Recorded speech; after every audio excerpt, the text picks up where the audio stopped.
The Jake Asman Show will begin shortly.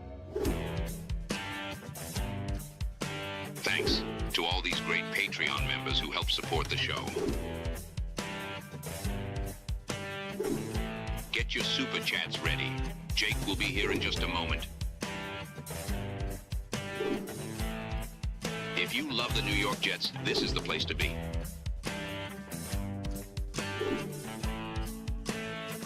And now, the Jake Asman Show. Happy New Year. It is the first live show of 2026. And God, do we have an alarming report from Connor Rogers of SNY talking about what he's heard about Aaron Glenn and the Jets. We'll get into that with Dylan Tereman and much more. Keep it right here. It's the Jake Asman Show. Let's hit it and get it started.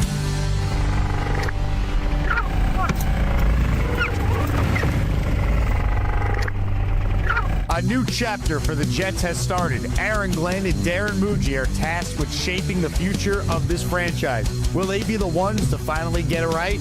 We will be here for every step of the journey on the Jake Asman Show, breaking down all the storylines, every game, and everything in between. Please subscribe and hit the like button below. Super chats, baby. Cut the line. The Jake Asman Show starts right now. Happy New Year, everybody. Welcome in. It is the Jake Asman Show. Hit the like button and the subscribe button if you haven't already.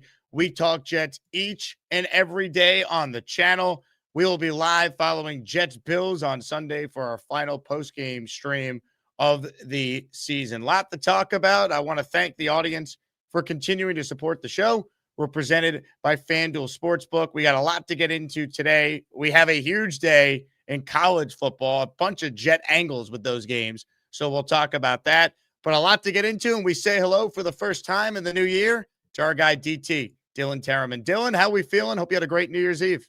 Yeah, Jake, thanks. I appreciate it. Happy New Year to you. Happy New Year to all of the Asmaniacs in the chat. No better way to start the year than yelling about our New York Jets. So happy to bring in the new year, kind of the same way we brought out 2025. But let's hope for at this time next year in 2027, we feel a lot better about this team, because right now it's looking ugly on the field, and the discourse has become much, much uglier as the season progresses. So let me push back on one thing you said. According to the head coach, there's some real positives, man. If the Jets could get through this game against the Bills without any field goal kicks blocked, the New York Jets, the 2025 New York Jets, are your field goal protection champions. The field goal team. Last year we had 3 blocks. This year, we had no blocks.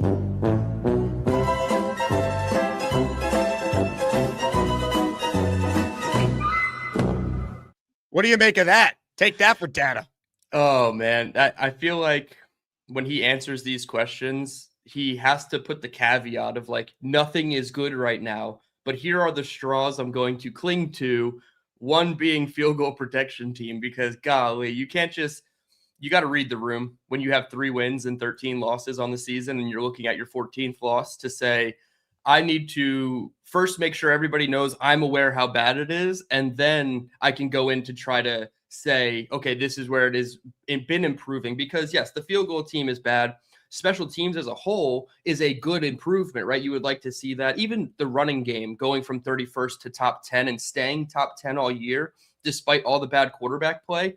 I feel like those are actually good things to talk about. But when it's a season of this much bad, you have to acknowledge how bad it is and realize that when you say things like this, it's pretty hollow at the podium. Again, when the only thing we could point to here is the special teams and the field goal team as part of the 4 things he's referencing here, kind of tells you all you need to know about what type of year the Jets have had. And the big thing I would push back on for those saying, well, it's real improvement. Look at the penalties. The Jets, according to Rich Cimini, are 23rd in penalties this year. They were 31st last year. So again, when 0 block field goals makes the short list of positives from the season, that kind of tells you all you need to know. And even the penalty stuff, right? He said he'd clean that up. We got to stop looking at penalties the way I think we once did. There's not always a correlation between good or bad coaching and penalties. Robbie Sabo made this point, and I looked up the numbers here to back it up. The team that commits the most penalties in the NFL, the Jaguars. Oh, okay. Yeah. They're a great team. Broncos, they're 4th. They're an awesome team. Bears, they're sixth. They're an awesome team. We all would immediately trade Aaron Glenn for Liam Cohen, Aaron Glenn for Sean Payton, or Aaron Glenn for Ben Johnson. So he said he'd clean up the penalties, and I guess he has a little bit. But again, we're just grasping at straws to find anything, because the reality is not only are the Jets bad, they have been historically bad in a lot of areas. Yeah, if that jump from 31 to 23 was, let's just say, the passing offense, I feel like that's actually so much more to hang your hat on. I keep the weekly rankings in my spreadsheet. Jake, we've been the 32nd passing offense since week 6. We bottomed out in week 6, and we've never gotten higher. So, like, yes, to Rich's point, these are technically improvements, like Glenn was saying, but 31st to 23rd in penalties is not the category you want to take an 8-spot jump. If it was passing offense and we were the 23rd passing offense, I would actually be like, okay, with the quarterback room that we have, there is some evidence that coaching does help a bad quarterback room. But when it's just penalties, it's really hard. So the top one, yes, rushing offense and then special teams are improvements. But again, you can't hang your hat on that in a season where so much has gone wrong. So I understand where Glenn's coming from with the positives, but I wish he put the caveat. And I mean, I guess we can just rewrite all his podium answers, but can he just say it's not been good, but here are some of the things that we are looking at to improve or continue building upon? Like the way he answers the questions too. It's not just the answer, but you gotta acknowledge how bad it is at the podium sometimes. And I just feel like he doesn't do enough of that. Again, they are the worst team in combined offensive and defensive DVOA we've seen in years. I mean, they're third all-time bad in this category. The 05 Niners and the 91 Colts are the only team that is in front of the Jets, and DVOA adjusts for strength of schedule. It adjusts for factors that obviously, you can look at throughout an NFL season, and not all things are created equal. It's been a nightmare year, and that unfortunately kind of ties into what I'm about to play. So I have immense respect. I know you do. I know you do as well, for Connor Rogers, who is on SNY on the Jets pre and post game show. He works for NBC with draft coverage. He's got a great draft podcast, the NFL Stock Exchange. He's also one of us. He's a Jet fan who does a Jet podcast called Badlands. And on his podcast, this was Connor sharing an alarming note on some agents that have been texting him. I think where my real concerns lie right now is, because obviously I have conversations more in the draft circle all the time, is that unprompted, I kid you not, unprompted, I've had agents already say to me this year, and I'm not talking about agents with 7th round players, okay? Let me make that very clear.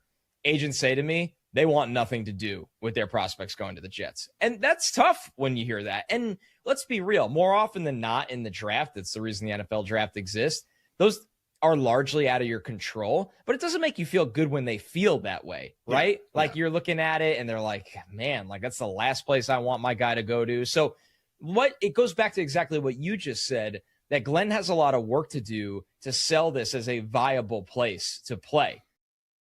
Again, we're in year one.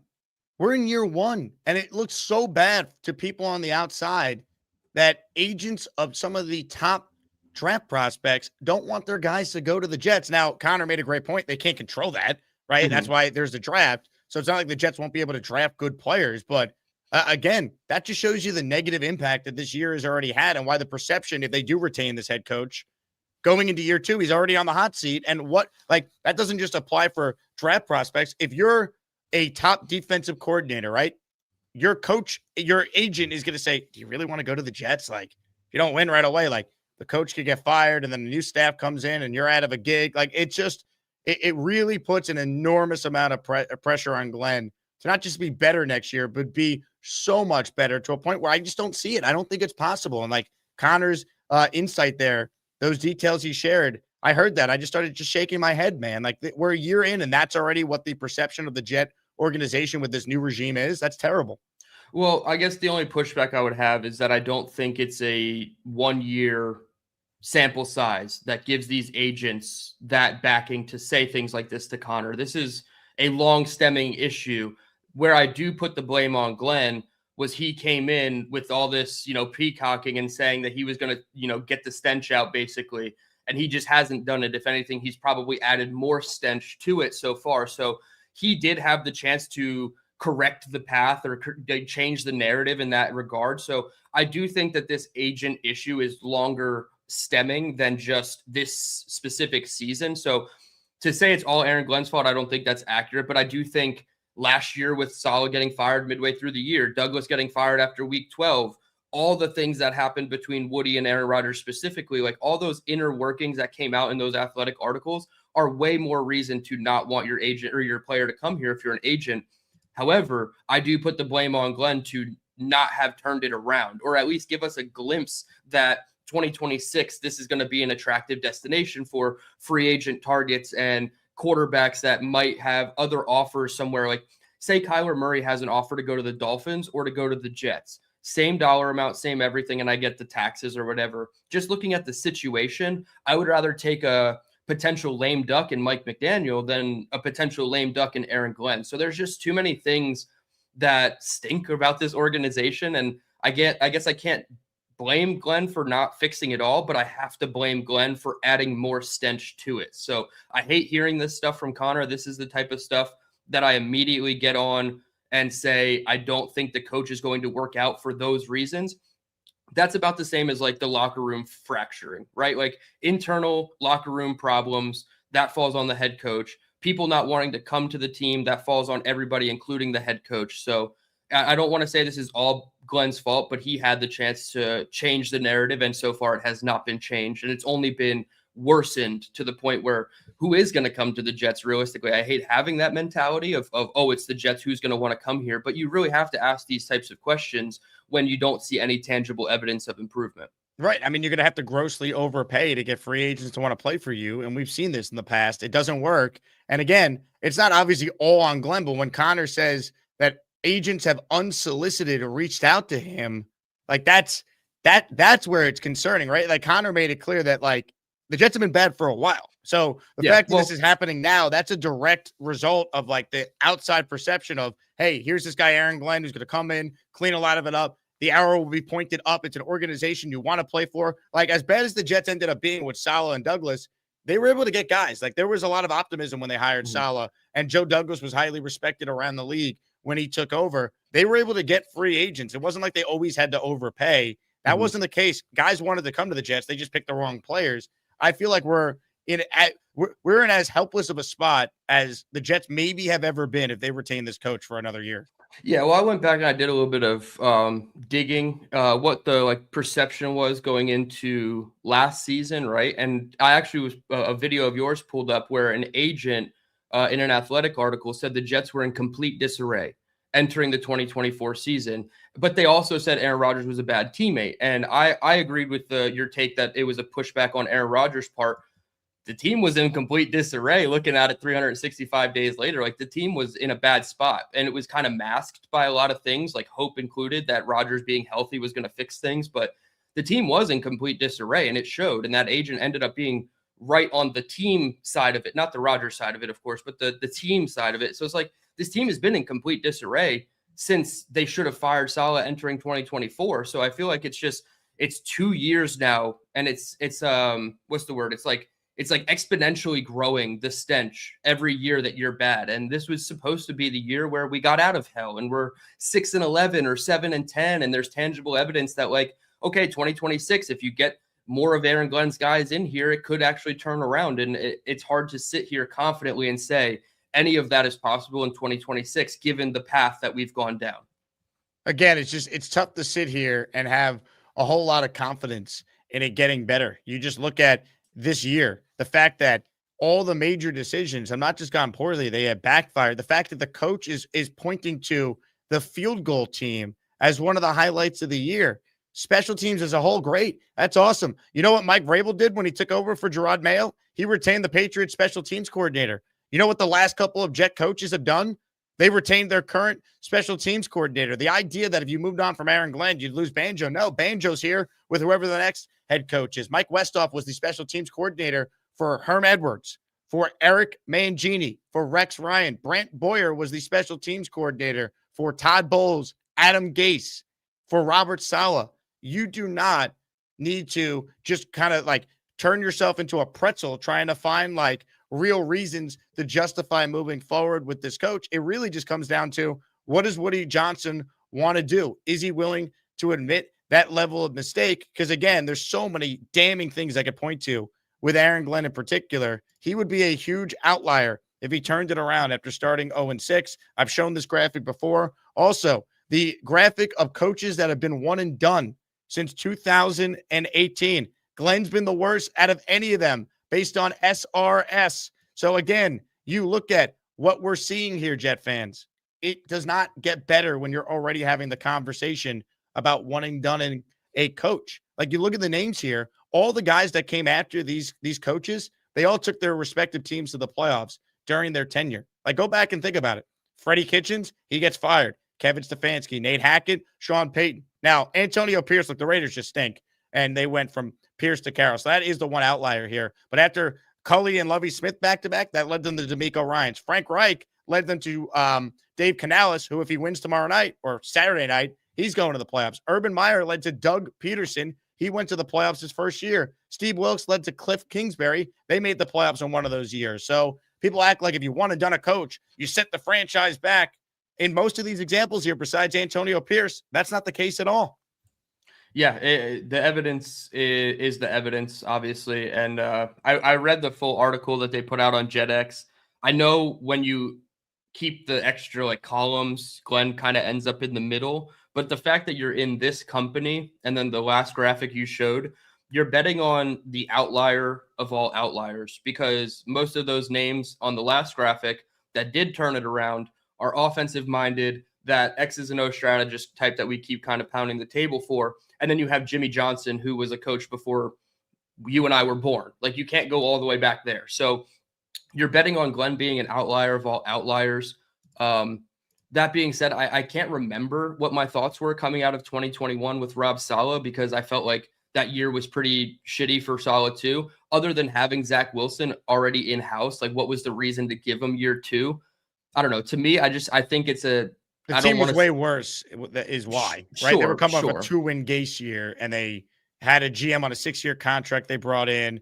Like, the feeling... Well, they have the GM on a 6-year contract now. So I guess Muji's on a 5-year. I just think the feeling coming off Gase to Saleh, you knew it was going to take time. I don't think any of us looked at this Jets team and said, this is some major undertaking. They had a former first-team All-Pro on all three levels of their defense. Their offensive line has played well this year and has been healthy. They have Garrett. You know, they had Brees. Like, there were more players here than what Saleh had. I think that's the alarming concern. That's why I think we felt like, okay, of course he's going to get a second year now with all these picks and the money. I think we should learn from the Saleh mistake, right? Like honestly, with where the league is going, Saleh turned out to not be a good head coach, but he's, to me, significantly better than anything we've seen from Aaron Glenn so far.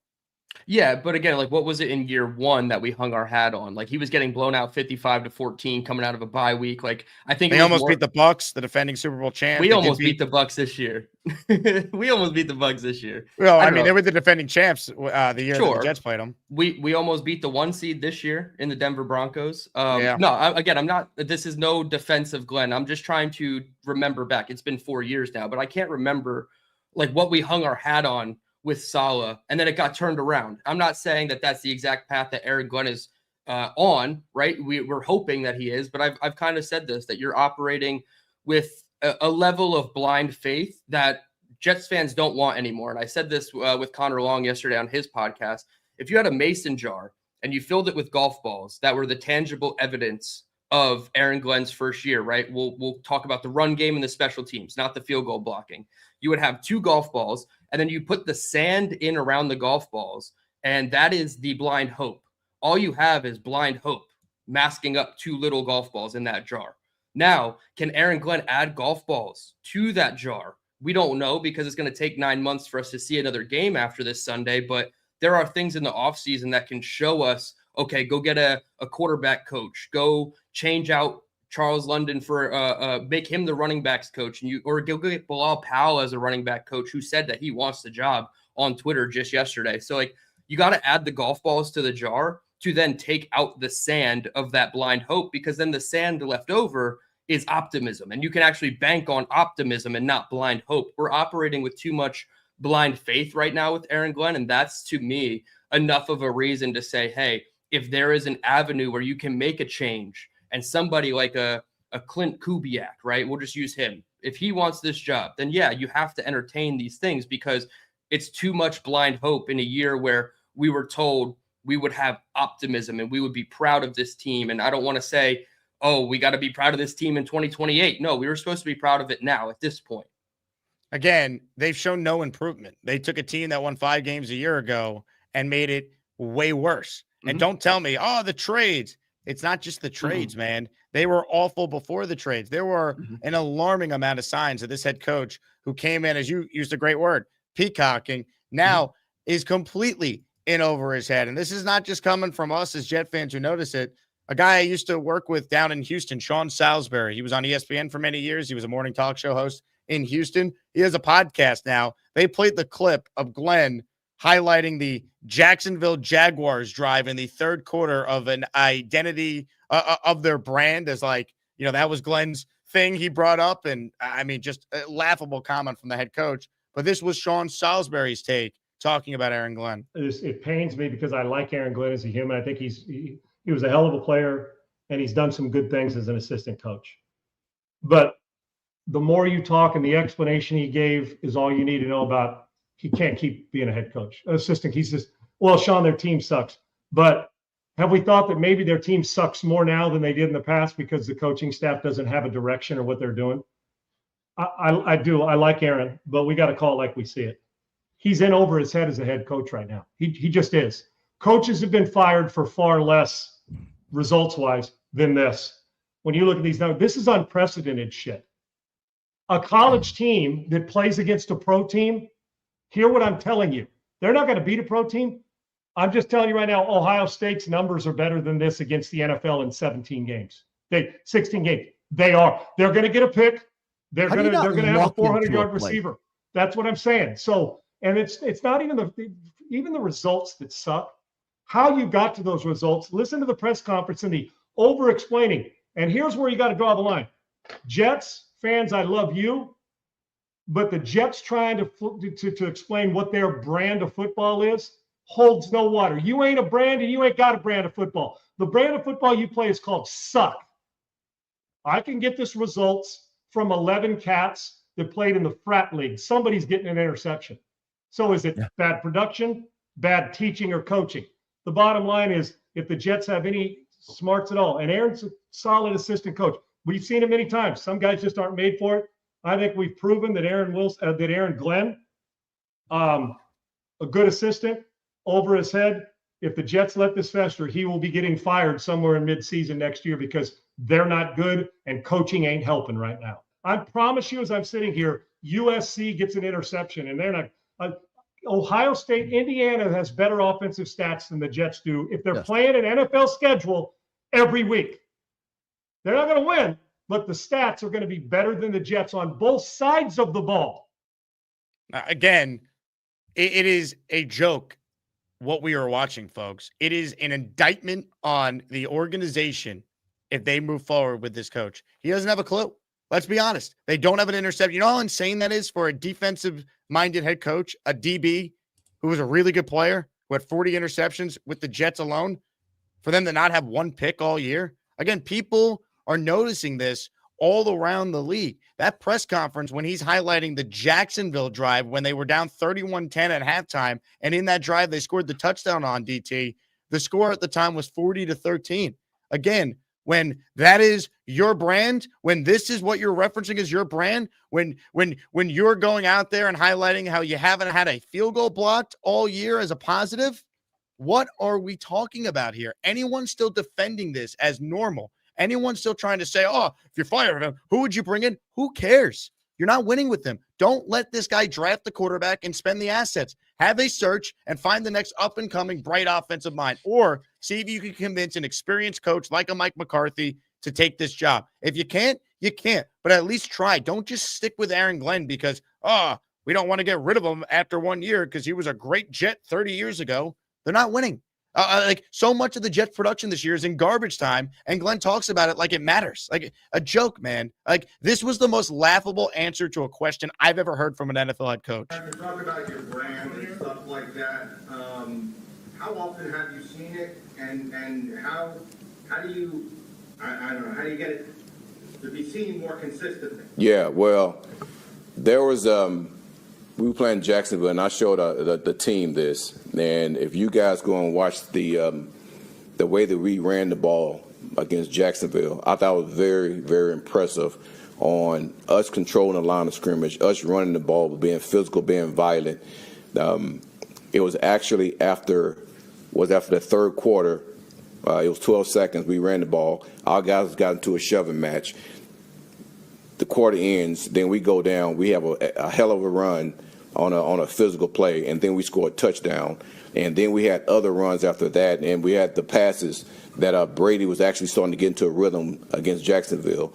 That was the brand of football that I want our guys to see, and I showed the whole team that. Right, defensively, I mean, there were some games early in the season that we were really, really like stymie as far as stopping the run and playing the pass. I showed our guys that. That's the brand that we want to play with. Like, he's showing the Jets this game. I'm sure they're just laughing internally, the players. Like, what are we doing here? And DT, I pulled it up here. Here's the tremendous drive of all drives that Aaron Glenn is referring to in that game in Jacksonville. Look at the score. Right? It's right here, people. They scored the touchdown. They made it 41-20 after the touchdown, right? This is what he's talking about here. 2-yard run with Herbert, 5-yard penalty, then a 21-yard pass in garbage time, then a 3-yard run with Isaiah Davis. The quarter ends, that big scuffle, you heard him say, then a 5-yard run, then a 24-yard run. That's it. 5-play drive that ended with a touchdown to shrink the game from 41-13 to 41-20. Like, enough defending this. We're never winning with him. Sean Salisbury is right. If they retain him and they're going to start 1-6 next year, he'll be fired then, and we're wasting another year. We're hopefully not going to damage the quarterback that they end up drafting. Don't bother going through what we all know is coming. Woody's not going to want to eat the money. Okay, so he's going to eat it 7 games in the next year. Think about how stupid that is.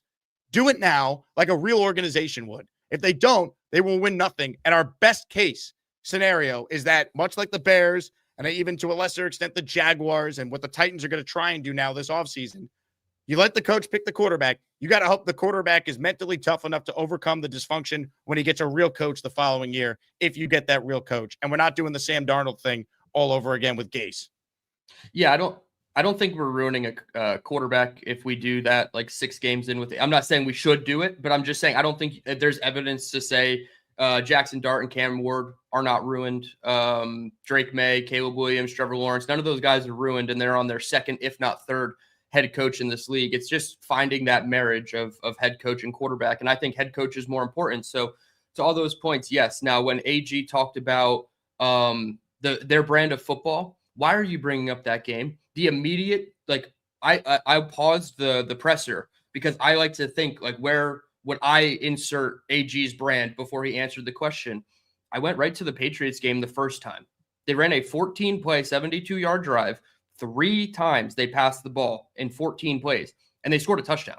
And I remember tweeting it out. I was like, that is the punch you in the face, make a statement kind of drive. You imposed your will on this Patriots defense. Yes, you lost the game by 13 points, but you got the ball first. You went right down their throat and you scored. You could also talk about the Miami Dolphins first game where they went right down the field and they pretty much had Miami on their heels, ready to give up on their entire season. Braylon Allen fumbles. Sure. I'd rather you invoke those 2 situations than talk about a game where it's garbage time and you ran the ball hard coming out of the 3rd to 4th quarter TV timeout. Like, that to me is just silly. It's nonsense at this point. I went back and I saw a lot of like bookmark tweets of Liam Cohen at Kentucky Clinic that I watched when he was the candidate last year. And I'm just looking at the way he puts together a call sheet and listening to the things he says. And I'm like, oh man, but physicality, dominating the line of scrimmage, like those are all important things. But as like the 4th, 5th, and 6th options of your team, numbers 1, 2, and 3 are okay. How do I scheme up my quarterback who has some deficiencies here and there? And because this team plays a lot of too high shell, when we check to a 3-by-1 formation, what adjustment do they make that we can then adjust off of? Like, that's the stuff I really want to hear a coach talk about. So that's why I lean offense with a lot of my analysis and a lot of my opinions. I love the offensive side of the ball compared to defense, not discrediting defense and saying it's not important, but when you see what wins in this league, it is offense. It is literally just putting that ball in the little box at the end of the field called an end zone, and the Jets don't do that enough, and we don't hear enough about the strategy. I kind of pushed back when we were texting yesterday. I don't have the legs to stand on as I don't consider myself a smart person, but I'm not going to sit here and say somebody else in that position is not smart. But the evidence is mounting that I don't think he is the genius type that you need. Now, can Engstrand rub off on him a little bit? Sure, maybe. But like, that's putting a lot of faith in Engstrand, and you really have to put a ton of assets into building this coaching staff out. We talked about dummy proofing the offense for the quarterback. Part of that is the coaching. You have to dummy proof the coaching staff as well, because AG seems like he really needs that help. It's like, what are we doing here? Right. And like, honestly, I've heard some rumblings about Tanner Engstrand's job security. If they actually fire Engstrand but retain Glenn, what are we doing? He's going to fire both. No, you can't do that after a year. You can't do that. It's mind boggling to me that we sit here and we try and try and spin cycle our way into thinking this is somehow going to work. I'm done. I'm done just trying to grab onto hope. We need tangible evidence that this guy knows what he's doing. There's nothing. Everything he has said this year, the opposite has happened. He has not done a damn thing besides backtrack every step of the way. I want to be a team where the fans will look up and say, we're proud of that team. I've never said we're going to be proud of them right now. Today was the one time I felt our effort wasn't as good as it needed to be. Effort was not the issue with that game the next day. It's just, there's so many examples of this. Nick Ferrier wrote a whole article on JetX of the backtracking. Yep. It's just, we know he played corner, right? We know he knows how to backtrack. Just, my God. I'm not saying it's going to happen, but could you imagine Monday, so like 6 days from now, your afternoon show when we find out Glenn is staying and he goes to the podium with that top 2 pick secured in his pocket and he goes, see, this is exactly what we wanted the whole time. Like, I can't. I know the aneurysms are going to happen on this show if he says something like that. And it's like, the competitive rebuild got you 0-7. The entire teardown rebuild has you at 3-5, probably 3-6 right now. So like, what are we doing here, man? Like, it's just not enough. It's not. It's really not. Hey, it's the first show of the new year. Let's do a sick giveaway to kick it off. Only show we're doing today because we all want to watch our future quarterback, Dante Moore, Ty Simpson, or Fernando Mendoza. We have a signed Kevin Mawai jersey up for grabs. That's right. I'm holding it in my hand right here. Who wants a signed jersey by one of the great centers of all time, the great Kevin Mawai? I got the number 68 jersey in my hand. Gift the membership to enter. And since we're only doing one show, double the membership fund today. If you gift the membership, 1 is 2, 5 is 10. All super chats that qualify are doubled. Let's get some people in here and let's kick off the new year, right? Reminder that we're available in podcast form wherever you get your podcast on either Apple or Spotify. So make sure you check it out. I mentioned it. We're presented by FanDuel. Jets and the Bills. Jets are a 7.5-point underdog in this game. I don't know why the line is not higher. I get it. The Bills will probably have some backups playing, but the way the Jets have looked, the way it seems like they quit in that New England game, the fact that they're starting Brady Cook again, Breece Hall didn't practice yesterday. I doubt he plays. Tippmann is banged up. This has all the makings of another beatdown, DT. What am I missing with this game? Because I am very confident the Jets will not cover a 7.5-point line. I guess it comes down to Mitch Trubisky and Ray Davis not completely embarrassing us, or as Buffalo Jet fans said, Breece Hall and Nick Folk do a thing. I feel like that's our only chance here. I don't know why the line is so short. I think Allen probably plays 1 snap just to keep that streak intact, and then he comes off the field. Perhaps they just let him go down the field because it's only going to take 5 or 6 plays anyway against this defense and just score a touchdown. I do think it's hilarious, and this is going to happen again. Every time the Jets get the ball with Brady Cook for the first time in the game, they're down 7 points. Like, he's never just had a tie game to go into. So if I'm Buffalo, I put their starters out for 1 drive, treat it like a preseason game. You take your 5 or 6 plays, you get your 3 explosives on our defense, probably across the middle against our linebackers. Maybe you pick up a nice DPI on Brandon Stevens, and then you bench everybody. And you just hope that from a Jets perspective, Breece Hall and Nick Folk don't do a thing and get you there. Maybe Breece Hall doesn't even play in this game now that he clipped 1,000 yards and he got a little banged up. But I don't know why the line is so small. I think it opened at 13, 14.5. They know Josh Allen's not going to play, but does anybody have faith that the Jets could even beat the Bills backups? I don't really think so. So I hope this line gets further away. But I also just don't think the Jets have a puncher's chance, to quote our guy Kyle Clifton. Yeah, I don't see it. I mean, the one time we saw Mitch Trubisky against the Jets this year, he came right in, zipped the pass to beat Sauce Gardner in coverage, and then Josh Allen came back. Bill scored a touchdown as the onslaught continued. Yeah, and then we had Elijah Moore doing backflips and handoff touchdowns and BS in the fourth quarter anyway. So they're going to run it up on us. They're going to laugh at us.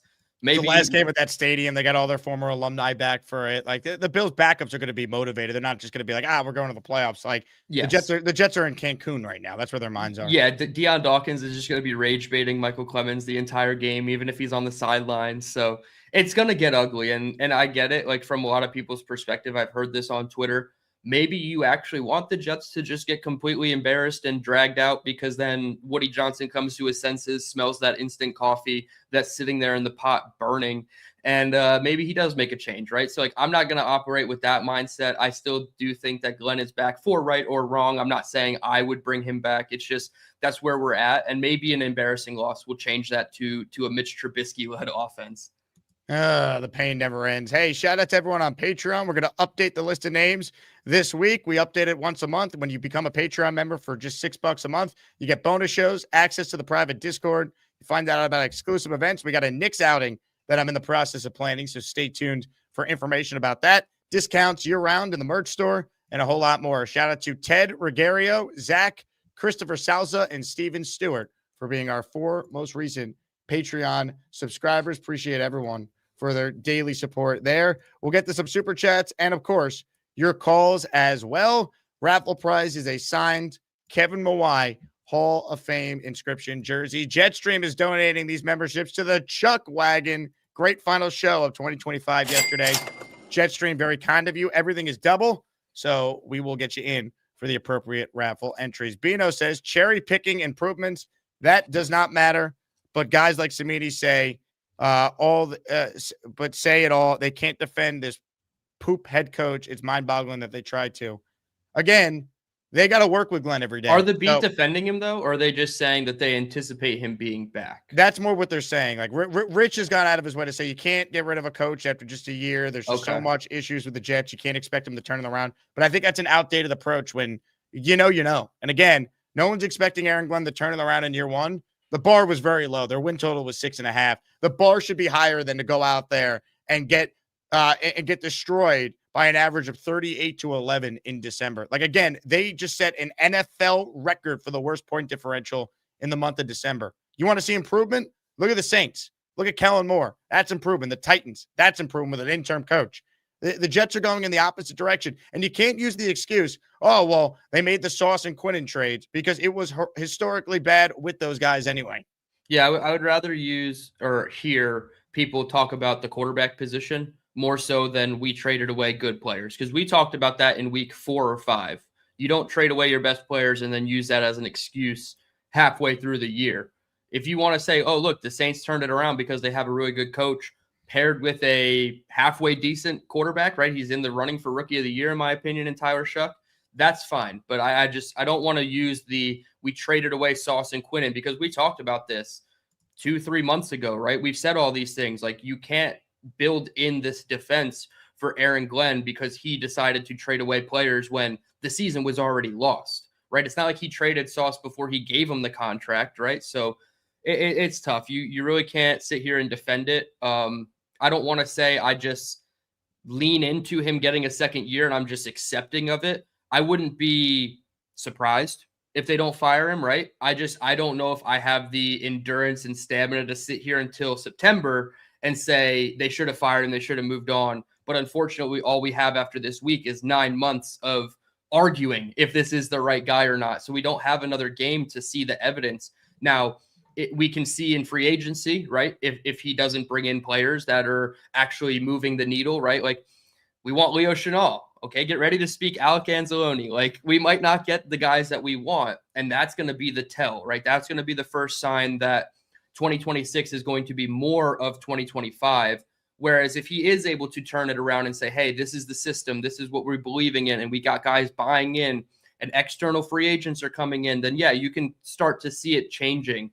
It's just there's going to be too much time between now and September that too much can go wrong, right? You get the wrong quarterback or you punt on quarterback, and we're talking about Marcus Mariota for 7-8 months of like we're all smelling the 4-win season at that point again. So a lot can change, and I'm not saying it's a non-0% chance that Aaron Glenn is the guy, but the numbers got to be like 5 to 10% at best, coming from my perspective. Like there's people out there, like you said, that are probably closer to 50. Maybe they love Aaron Glenn, but I'm at like 5 to 10% that he's going to turn this around, get the contract extension, lead the Jets to the playoffs. And when it's that low, you have to explore other avenues, right? Go find what works. Now, my 5 to 10% belief in AG turning it around is higher than my belief in Woody Johnson getting the hire right. Again, that's not a reason to not go try. It's just if we fire Aaron Glenn, we're looking at Jesse Minter, Jeff Hafley, guys like that. Like that's the scary part of it. Where are the offensive guys though? Well, they didn't interview him, right? So like now you're banking on Woody doing a complete 180 with his searching criteria. And that's another reason why I have less faith or in have Woody. Different people leading the search with respect 100%. To the 33rd team. We cannot 100%. Use them again. No, like that's please, a joke. Please don't, because the Commanders kind of got screwed over. I mean, I think Dan Quinn and Cliff Kingsbury are okay, but like they're not great. And they had one really good season and now they've kind of imploded. So I don't think the 33rd team is 2 for 2 with their hires. I'd say they're closer to 0 for 2 with their hires. But yeah, you really got. I mean, they did go to the NFC Championship, but also that wasn't Tannenbaum. That was Spielman on his own. That wasn't Tannenbaum. Well, it was the 33rd team, right? He wasn't. He didn't work for the 33rd team at that point. Oh, it was just Rick Spielman. Yep. Okay. I mean, which again, use Rick Spielman as a reference if you are going to fire Glenn and retain Muji. Like Muji's got contacts around the league. Mm-hmm. You'll get again. This is the time to do it because if you are actually going to make the move and show some balls of your Woody, you have $100 million in cap the next 2 years. 5 ones over the next 2 years. You're going to have a top 3 pick this year. This is the time. You're more attractive this year than you are last year. 100% more attractive this year. Nobody, and we've said it. The criteria was, do you want 8 back or do you not? That was pretty much the criteria. Now the criteria is, do you like the path to go get your quarterback? Whether it's Dante Moore or Ty Simpson, even Fernando Mendoza, sitting at number 2 or number 3 in the draft without the quarterback, that's attractive. Also, and I've talked about it a little bit before, you could get the quarterback, keep Aaron Glenn, galaxy brain your way to the offensive mind in 2027, and the job is probably more attractive next offseason with the quarterback already in place, right? Because then that coach does have to like the quarterback, but it shows that there is actual like plan in place for the quarterback, right? I don't know. It's tough for me. Last year, we weren't that attractive as a destination. This year, we're more attractive. Next year, I could see a case where we're way more attractive. We have Dante Moore and 3 first-round picks. A coach is going to love that, right? Rather than even this year, a coach doesn't know what quarterback we have, and he has to go get the quarterback. I feel like there's so many different ways you can look at it. We're more attractive than we were last year, though, despite the turmoil. And that is why the agent part of this, the whole point of this video, is so frustrating. You can't have the agents in this year say the Jets are unattractive. Last year, that's fine. Okay, they hired a brand new head coach after firing their guy 5 weeks into the season. We don't know what it's going to look like. Give us the tangible evidence to where now we're attractive this year. So it's such a tough way to look at it. And no matter how you slice it, there's always that negative angle. And I'm not saying that to just be a pessimist, but when you are this bad, so much has to get turned around so quickly that it really just takes the proper head coach and quarterback combination to alleviate so many of your problems. Comments, questions, super chats, cut the line. Signed Kevin Mawai jersey is the raffle prize up for grabs today. Rick Kent checking in. Our first 10 spot of the new year. Just don't let go of the rope. Rick in the raffle for not 10 today. It's 20. All memberships are doubled. Give him a hug, Woody. I hug him every day. I hug him every day. Hit it, Fireman Ed.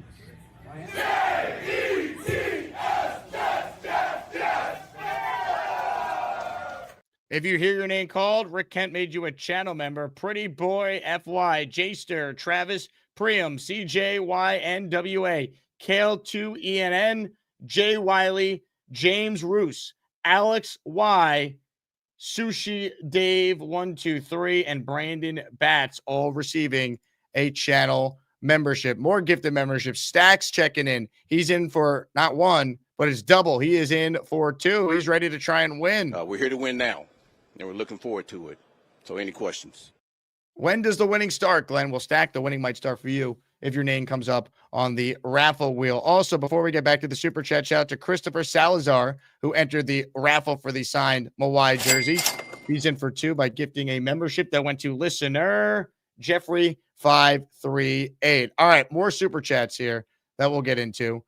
NY Jets fandom says Jake, take away the Jets numbers against prevent and blowouts. Again, if you look, remember Aaron Glenn tried to defend garbage time production earlier in the year with Fields?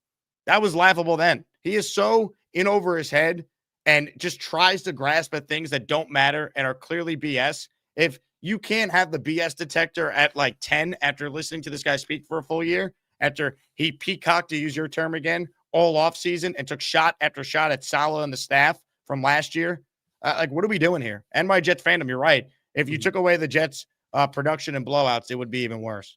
Yeah, I said this to Connor yesterday. I really wish that we could go back to January 21st when Glenn was hired. We'll not change the hire, but he comes into that first day on the presser and he says, hey, look, I saw what happened with the last regime. I'm not going to sit here and sell you a 3 to 5 year rebuild, but we do need the first year to really rebuild this thing. To not come in and say, we're going to win, we're ready to win now, to say, we got to rebuild this thing. We like some of the pieces here, right? Because then you could still trade a Sauce, trade a Quinnen, and not have it be this complete tear down failure of a season. I feel like the messaging from day one has been so ass backwards, right? To put it bluntly, that it's very hard to buy in. And unless you see 4-2 start next year, 6-3 start next year, right? It's really hard to buy in, because the second he loses a game, it's always going to be, okay, well, this is why we have the evidence saying he's not a good coach. So it really puts the onus on him to do so much in year two that I don't know if they're capable of making all these changes. And then you have to hit on the quarterback, right? Even if he sits for 8 to 16 games like I want him to, you have to have the right guy. You could punt on the quarterback. You can't miss on the quarterback. That's going to get you fired so fast. So I just think it's too much of a task for this current regime to fix. And that's why I say, if there's another avenue to explore, you absolutely have to do it. I mean, his first quote was, get used to winning. That's all I've been a part of my last couple of years. Winning is all that I know. And then he'll be like, oh, well, what coach would say they're here to lose? No, you do what you just said, Dylan. But here's the problem. That's if he believed that was the case. He didn't. My big issue with Glenn is, oh, what's he supposed to say? No, he said what he said because he saw what I saw and what you saw. A team last year with Salah and then into Olbrich when it all fell apart that actually had some players, had the lead in the fourth quarter 7 times and blew it, that they were not that far away with some competency coaching-wise and a better kicker, which they solved, to actually winning games. If the Jets had Nick Folk last year, they're not a 5-win team. People keep harping on, oh, they only won 5 games last year. Yeah, because they had historically bad, they had the worst kicking situation in the league last year. This year, look at Nick Folk. If he was a Jet a year ago, they have more wins. This is not the same thing. So he changed the messaging now because he got his teeth kicked in. They started 0-7. That's why they're, quote, tanking now. And even tanking shouldn't look like this. Like, if Aaron Glenn's not trying to win people, why is he going for a punt on 4th down on the same drive twice, right? If Aaron Glenn's not trying to win, why is he firing Steve Wilkes with 3 games to go? He's trying to win. They just suck. They're inept. That's what's happening here. Wake up, people. This is not normal what you're watching. My friend asked me the other day, he said, what happens if the Jets win this game? And I told him, I was like, STFU, brother. Hefty STFU. I don't think the Jets are in any business to win this game. But this is the type of game that they win. It's not the Saints game. It's not, the Dolphins game earlier this year. This is the type of game that those Jets always win historically. So maybe Glenn just says, F it, and we're not even going to try to win. And if it even they're flying too close to the sun like that Falcons game again, maybe they actually show us visible signs of tanking. But it's like, if your plan was to win, you don't start 0-7.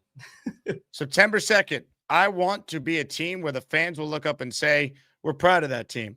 And by the way, the question that was phrased to him that warranted that answer on September 2nd was, how would you define a successful season? Then in November, he goes, I've never said that we're going to be proud of them right now.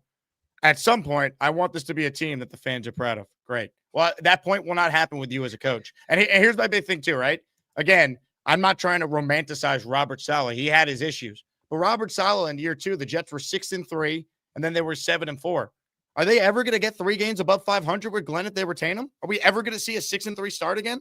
Right. That's what I said. Do we see 4-2, 6-3, like coming down the pike next year? Yes, I can brain bend my way and Madden franchise this team into a 6-6, 7-7 type of start. But when you look at the reality of the situation, it's probably less than 5% chance that all those things happen and then all those things hit. I remember my personal benchmark for Aaron Glenn was I wanted 60% of the players that he brought in and or retained. So the Jamie Sherwoods, Tony Adams, Michael Clemens of the world, plus the Brandon Stevens and Andre Siscos and Justin Fields of the world. I wanted 60% of those guys to look better than they have in their careers. We might have got 10% of that. And it's just a complete miss of the benchmark. And I was trying to be nice at 60% with Aaron Glenn and all those changes. Now you're looking at bringing in 30 to 40 new bodies next year. And what is the number going to be there? I would still want 60% of those 30 to 40 bodies to look improved. And that is on coaching, that it doesn't look improved. So it's really hard to hang my hat and say, this is why I think he deserves to be back. But I also don't know if I have the ability to sit here and say we are a 0% chance of winning with Aaron Glenn. I don't blame anybody for being there. I would say it's a non-zero chance. I think there is something there that you could, but I don't think it's enough to not look at the other avenues of finding a new head coach. I hope you're right. I hope I'm dead wrong on Glenn. And, you know, he's up there and he's like, Jake Asman, go F yourself.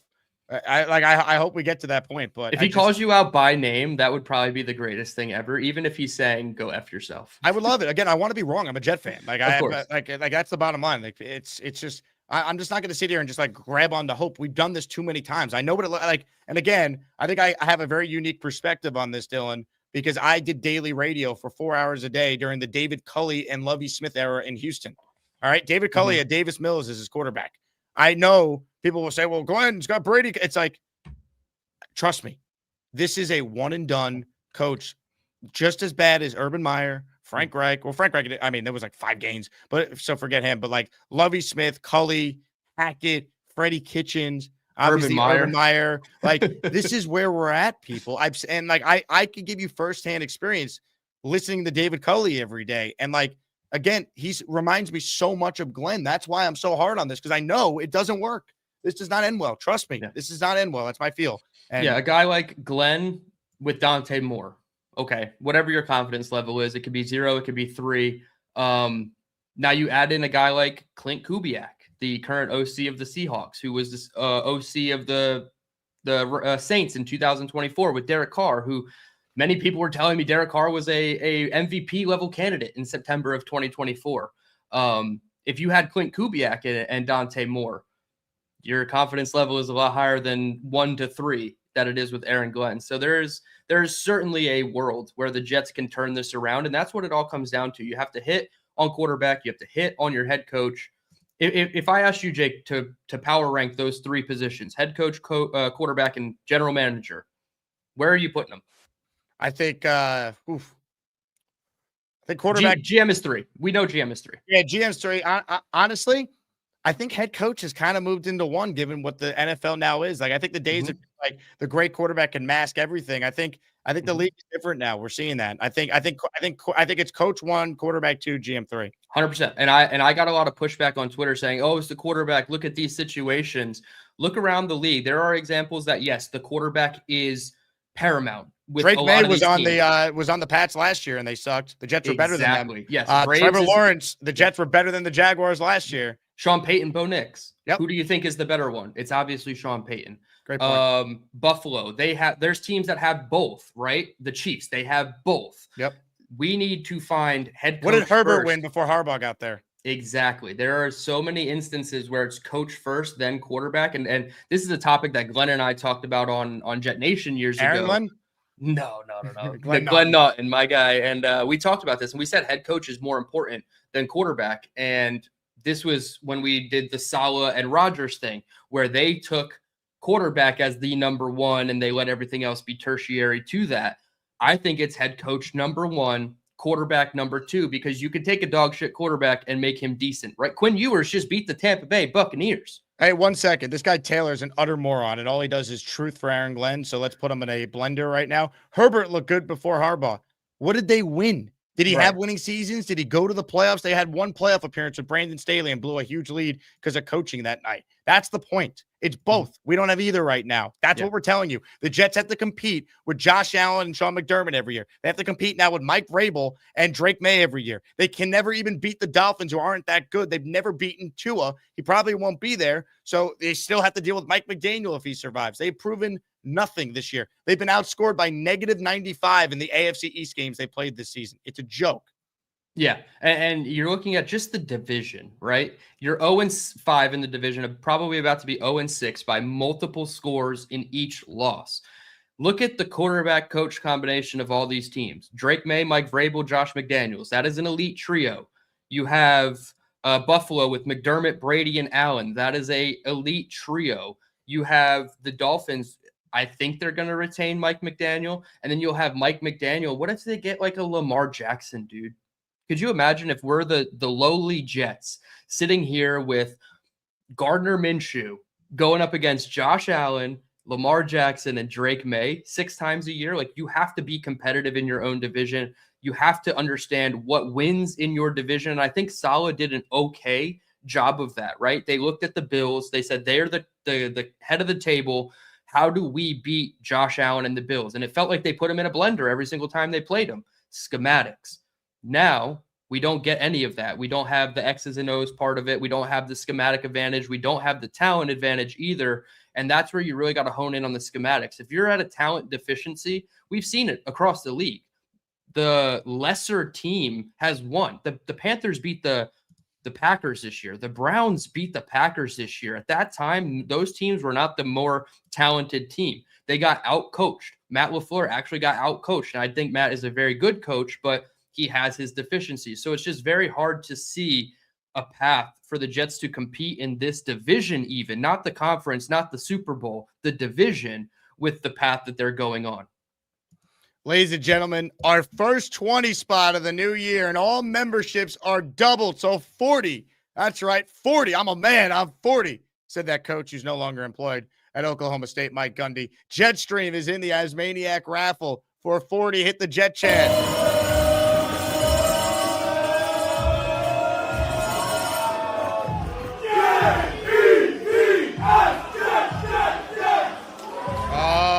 Yeah, you know what that means, DT. That means it is raining channel memberships. Hit it. Oh, yeah. Got my Gusbuster. 20 names to read off. J-Boy, TDMD711. Taylor Sterling, you stink. RCKDR, Draft Geeks. Taylor Sterling, stop bootlicking for Glenn. Spencer89, Retro Spencer 100. Taylor Sterling, stop bootlicking for Glenn. Wow, there's 2 of those. Scoots 0203. Taps any button. Johnny Dangs, T Guy M123, Head Crash, Iowa Temp Fade, MTA Winston, Leany in North Carolina, Nella Swan. That couldn't have been 20. There's got to be more. Oh, there is more. Scroll up. J-Boy, Tank for Ty, Clancy, Brandon Roberts, Mad Team Parents, Bob P123, and SJ Jet 23, all receiving memberships there from Jetstream. And I realized I read some of the names also here from MDSPWT. So in the span of, 60 seconds there, that is 25 new channel members added. Let's go.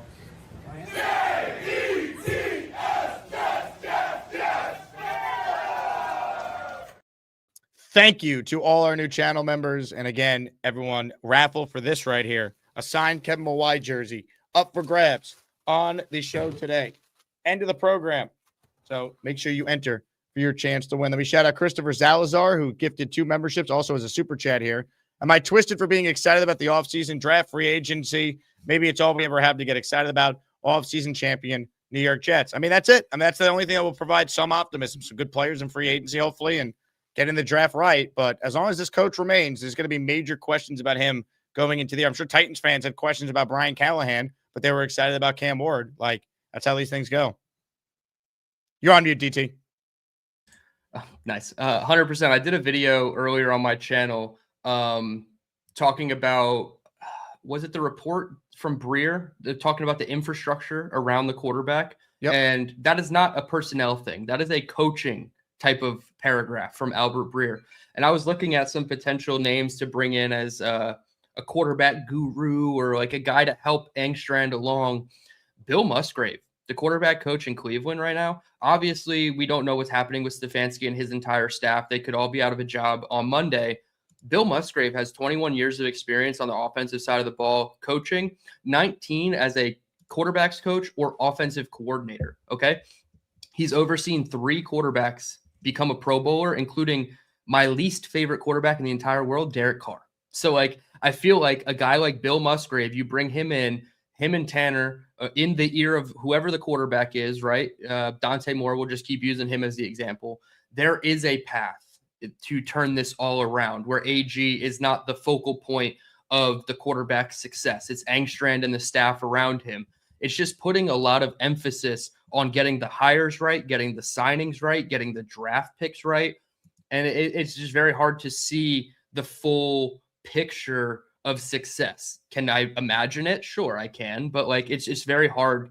But I would like a name like Bill Musgrave or Mark Brunell, the quarterback coach in Detroit. Get somebody in here who's done the job before, who can be in the quarterback's ear and say, hey, when we go 2x2 and you see a too high safety shell, this is where we need to attack. These are the concepts that we're going to switch into. You know, things like that. Like we don't hear enough of it, so we just assume they don't do any of it. But I think there's a world where Tanner Engstrand is that X's and O's guy. He obviously just needs a lot of help to coach up the quarterback and the offense because he's still new on the job. So it's a big turnaround. It's a huge ask of AG to do all this. And that's why I say if there's new avenues, you have to explore them.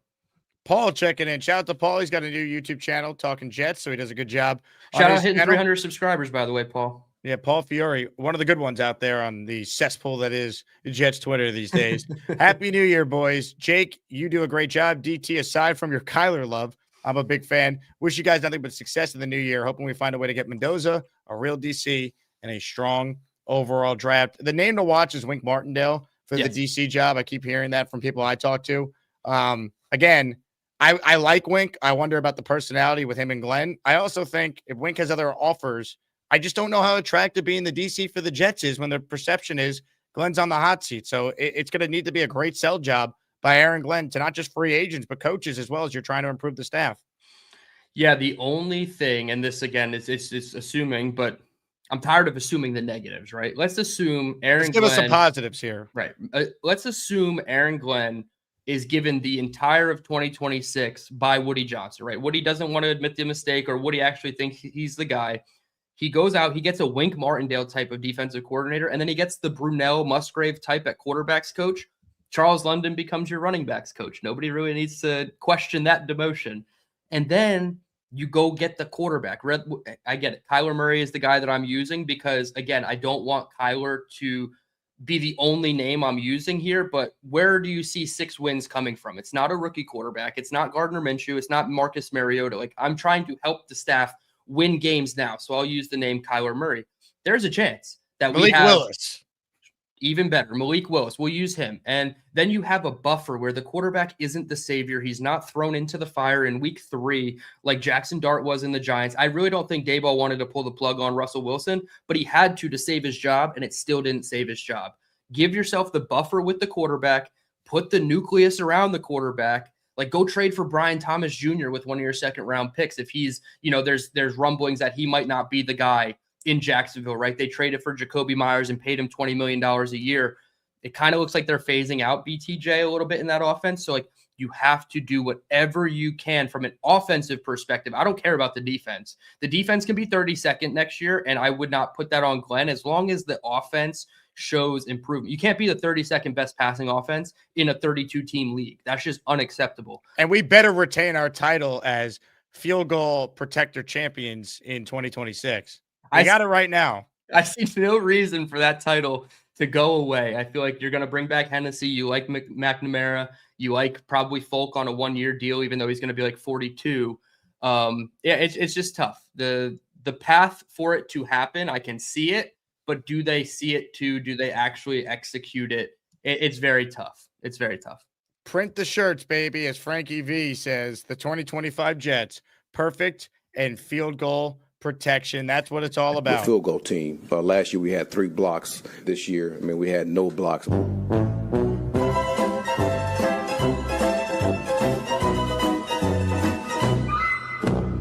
Happy New Year. What a time to be a fan of a team that hasn't made the playoffs in 15 years. Matt L checks in. He's in the raffle. Double the entries. Let's go. There's 10 for Matt L. As Coach McKay of the Bucs said years ago when a reporter asked him what he thought of his team's execution, Coach McKay said, I'm in favor of it. Happy New Year. Thanks for the content, Jake. Your email made my day. Well, thanks for all the support, Matt. I really appreciate everything you do for the channel. It's listeners like you that make it possible to talk about a team that has not made the playoffs in 15 years for, twice a day, 2 hours at a time, 4 hours a day, year round. So thank you, Matt. And I love that McKay quote. I remember when Brian Kelly tried to use it a couple of years ago when he was coaching, I think still at Notre Dame, and it didn't go as well. Like people didn't get the reference. Yeah, I'm sure anything Brian Kelly says just goes in one ear and out the other with a lot of people. Oh, man. Jet fan says, one thing I know for sure, the 3013 fleeced Woody for millions of dollars on consulting fees for a mid-ass hire. Again, the hiring of Glenn is one thing. Some of the other candidates they spoke to and then didn't even speak to Mike McCarthy, that will never not bother me. Because to me, it's a flawed process when you're interviewing the head coach of Maryland, you're interviewing Brian Greasy, and you're not going to give an interview to Mike McCarthy, who's got a career .607 winning percentage and has won a Super Bowl and has dealt with crazy ownership situations by winning 12 games 3 times in 5 years in Dallas.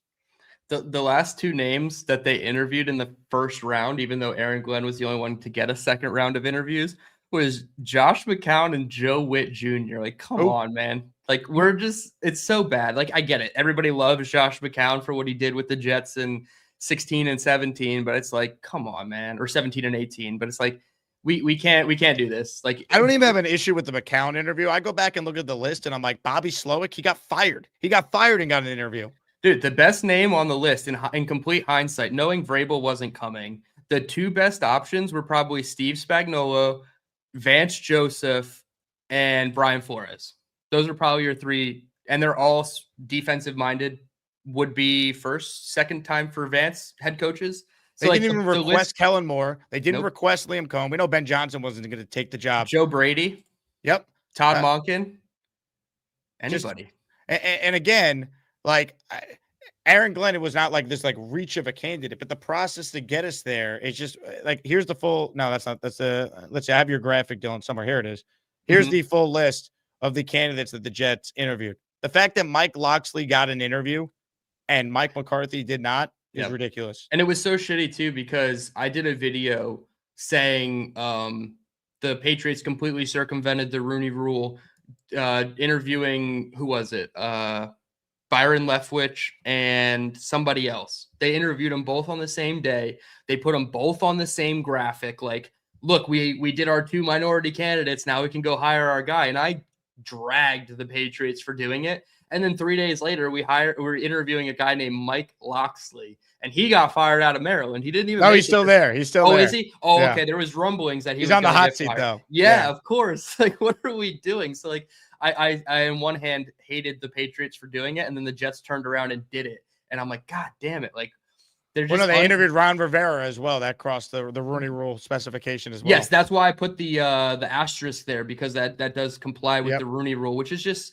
I mean, Ron Rivera at least has legs to stand on. Mike Locksley does not. And I don't know who the other guy was that the Patriots interviewed, but it was just like a complete joke of an interview. So it's like, I think it was Pep Hamilton. Pep Hamilton, 100%. Yes, that's who it was. But they put the guys on the same graphic. I know. Too. Like, here's the token black guys, so we could beat the 100%. And then the Jets fucking did it too. Like, now it actually made me really mad that they. But Vance Joseph's black, so they would have been qualified there. Flores is a minority candidate too.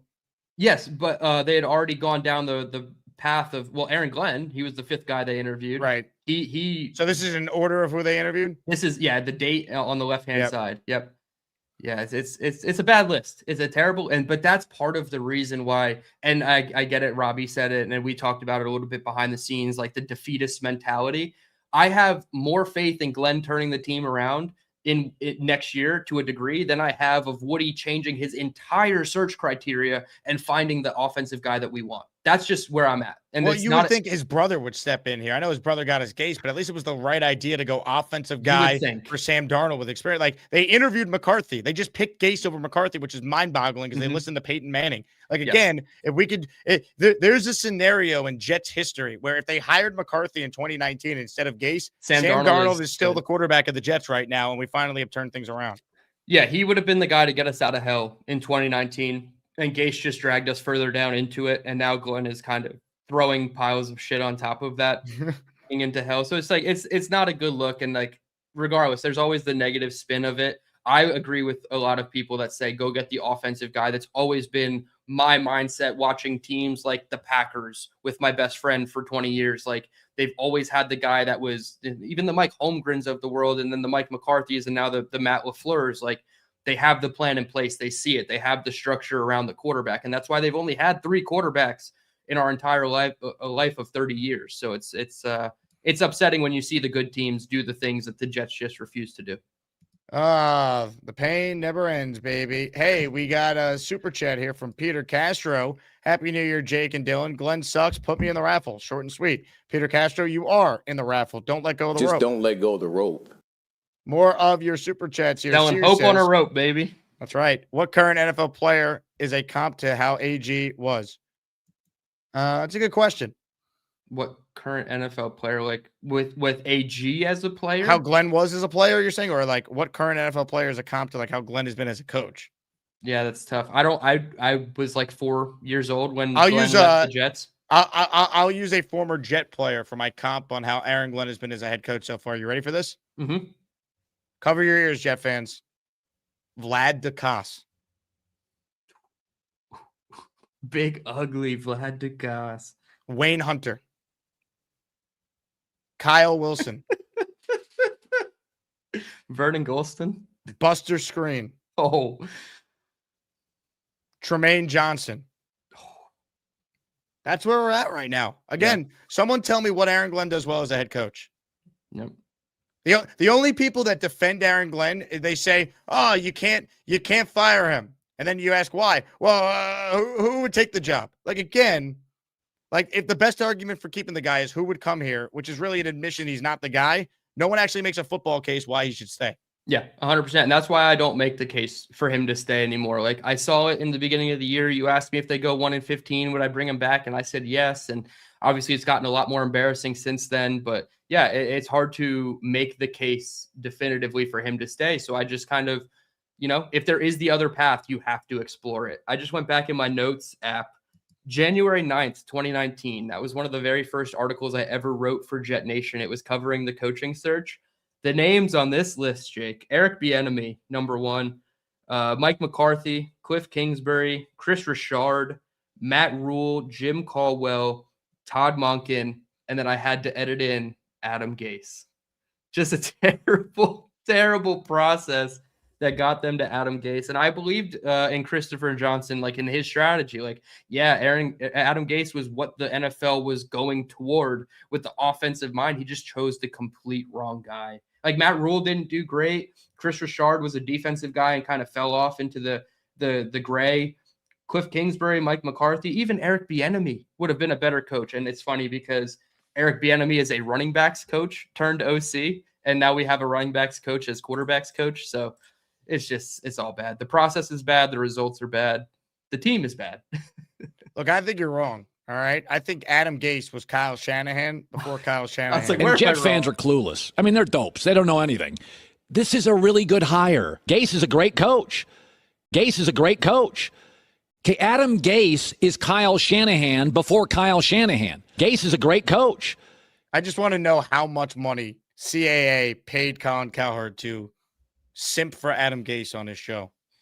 Oh, my God. Dude, regular season record of 23-25. I'm looking at the notes right here. Former Dolphins head coach. He was 16 and 18 record. He was a Lions scouting assistant.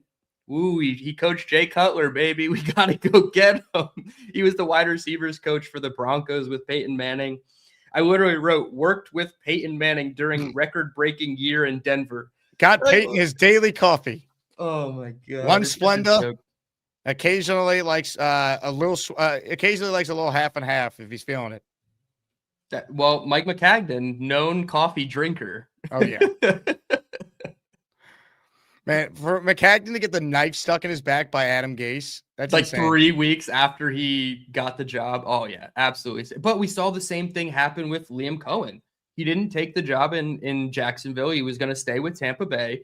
They fired Trent Baalke, and then he turned around and took the job. So, like, it definitely happens. But, I mean, I'm glad that McCagnon's not our GM, but I was not glad that it was Adam Gase that did that. Comments, questions, super chats. They always cut the line. Eli, by the way, wrote, poetic justice would be for the Bills to block a field goal attempt on Sunday. They better not. Jets don't get a pick. Bills block a field goal. Jets win the game? I think that's like the nightmare scenario. Stop it. Stop it. David Atkins, shout out to you, David. You're in the raffle for 10. I hug him every day. I hug him every day. Shout out the Austrian Jet fan. This might be our first international membership donation in the new year. He is in the raffle for 10. He's trying to win now, Aaron Glenn. We're here to win now, and we're looking forward to it. So any questions? Jake says Clyde Christensen, QB coach, or Mike Sullivan. Clyde Christensen, why do I know that name? I feel like he's a known QB guy. What team is he with currently? Mike Sullivan was the one that raised ears to me because I really thought that there was a Sullivan that we interviewed last year. Oh, John Eric Sullivan. He was the Packers VP personnel. That's the Sullivan I'm thinking of. He's Sullivan, the Bucs quarterback coach, Clyde Christensen. Yeah, he's worked with Brady, Manning, Luck, Winston. I typed in Mike Sullivan, and it brought me to a ice hockey coach. Hold on. He's the Rangers coach, Mike Sullivan. There you go. We should get him. Oh, Mike Sullivan is a senior offensive assistant for the Steelers. Clyde Christensen's with Appalachian State as an associate head coach. Okay. Maybe. Yeah. I mean, there's names out there, whether it's the college ranks or the NFL ranks. There are good coaches out there that you can surround your rookie or young veteran quarterback with. Man, what a depressing conversation this is. Austria Jetfit says, Happy New Year, Jake. We're wishing for a better Jet year. Man, that is true.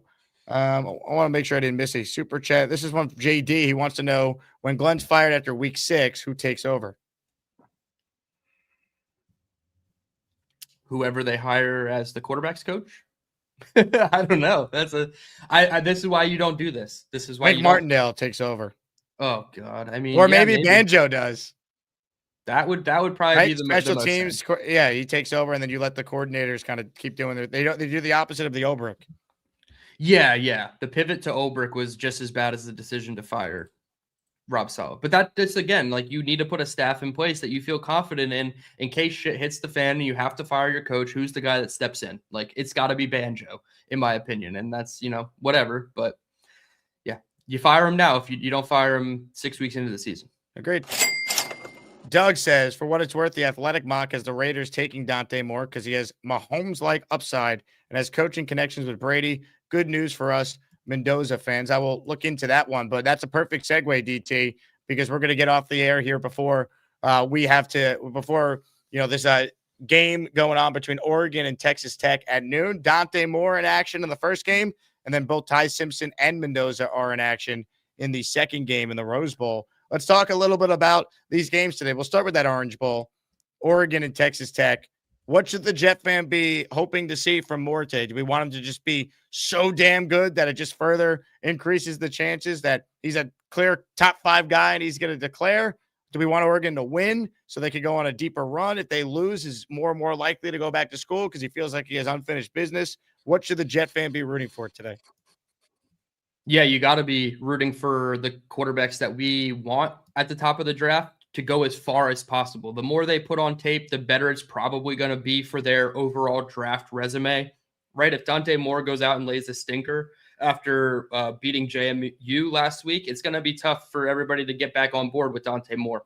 I still think he's a top 5, top 8, top 10 pick, wherever you want to put him, if he declared today. So I think what he can put on tape is a lot better. I'm looking at the deep ball. I feel like the deep ball with him is a little bit fluttery. I know that's kind of been the narrative right now, but you do see it on tape. I still think the way that ball comes off his hand is so special. So you want Dante to do well. You probably want Ty Simpson to do very well against Indiana and win. Mendoza, I feel like it doesn't matter what Mendoza does. He could literally implode on the field against Alabama tonight, and I don't think it changes his draft stock. He's still a top 3 pick, in my opinion. That goes with supply and demand also. The Jets' perspective of it is, and I said this probably week 3 when I was studying the quarterbacks, as many come out as possible is never a bad thing. I get it. There's a case to be made that they should all go back to school and it should just be Fernando Mendoza and then the Drew Allers of the world that have no eligibility left. But you want the guys like Moore.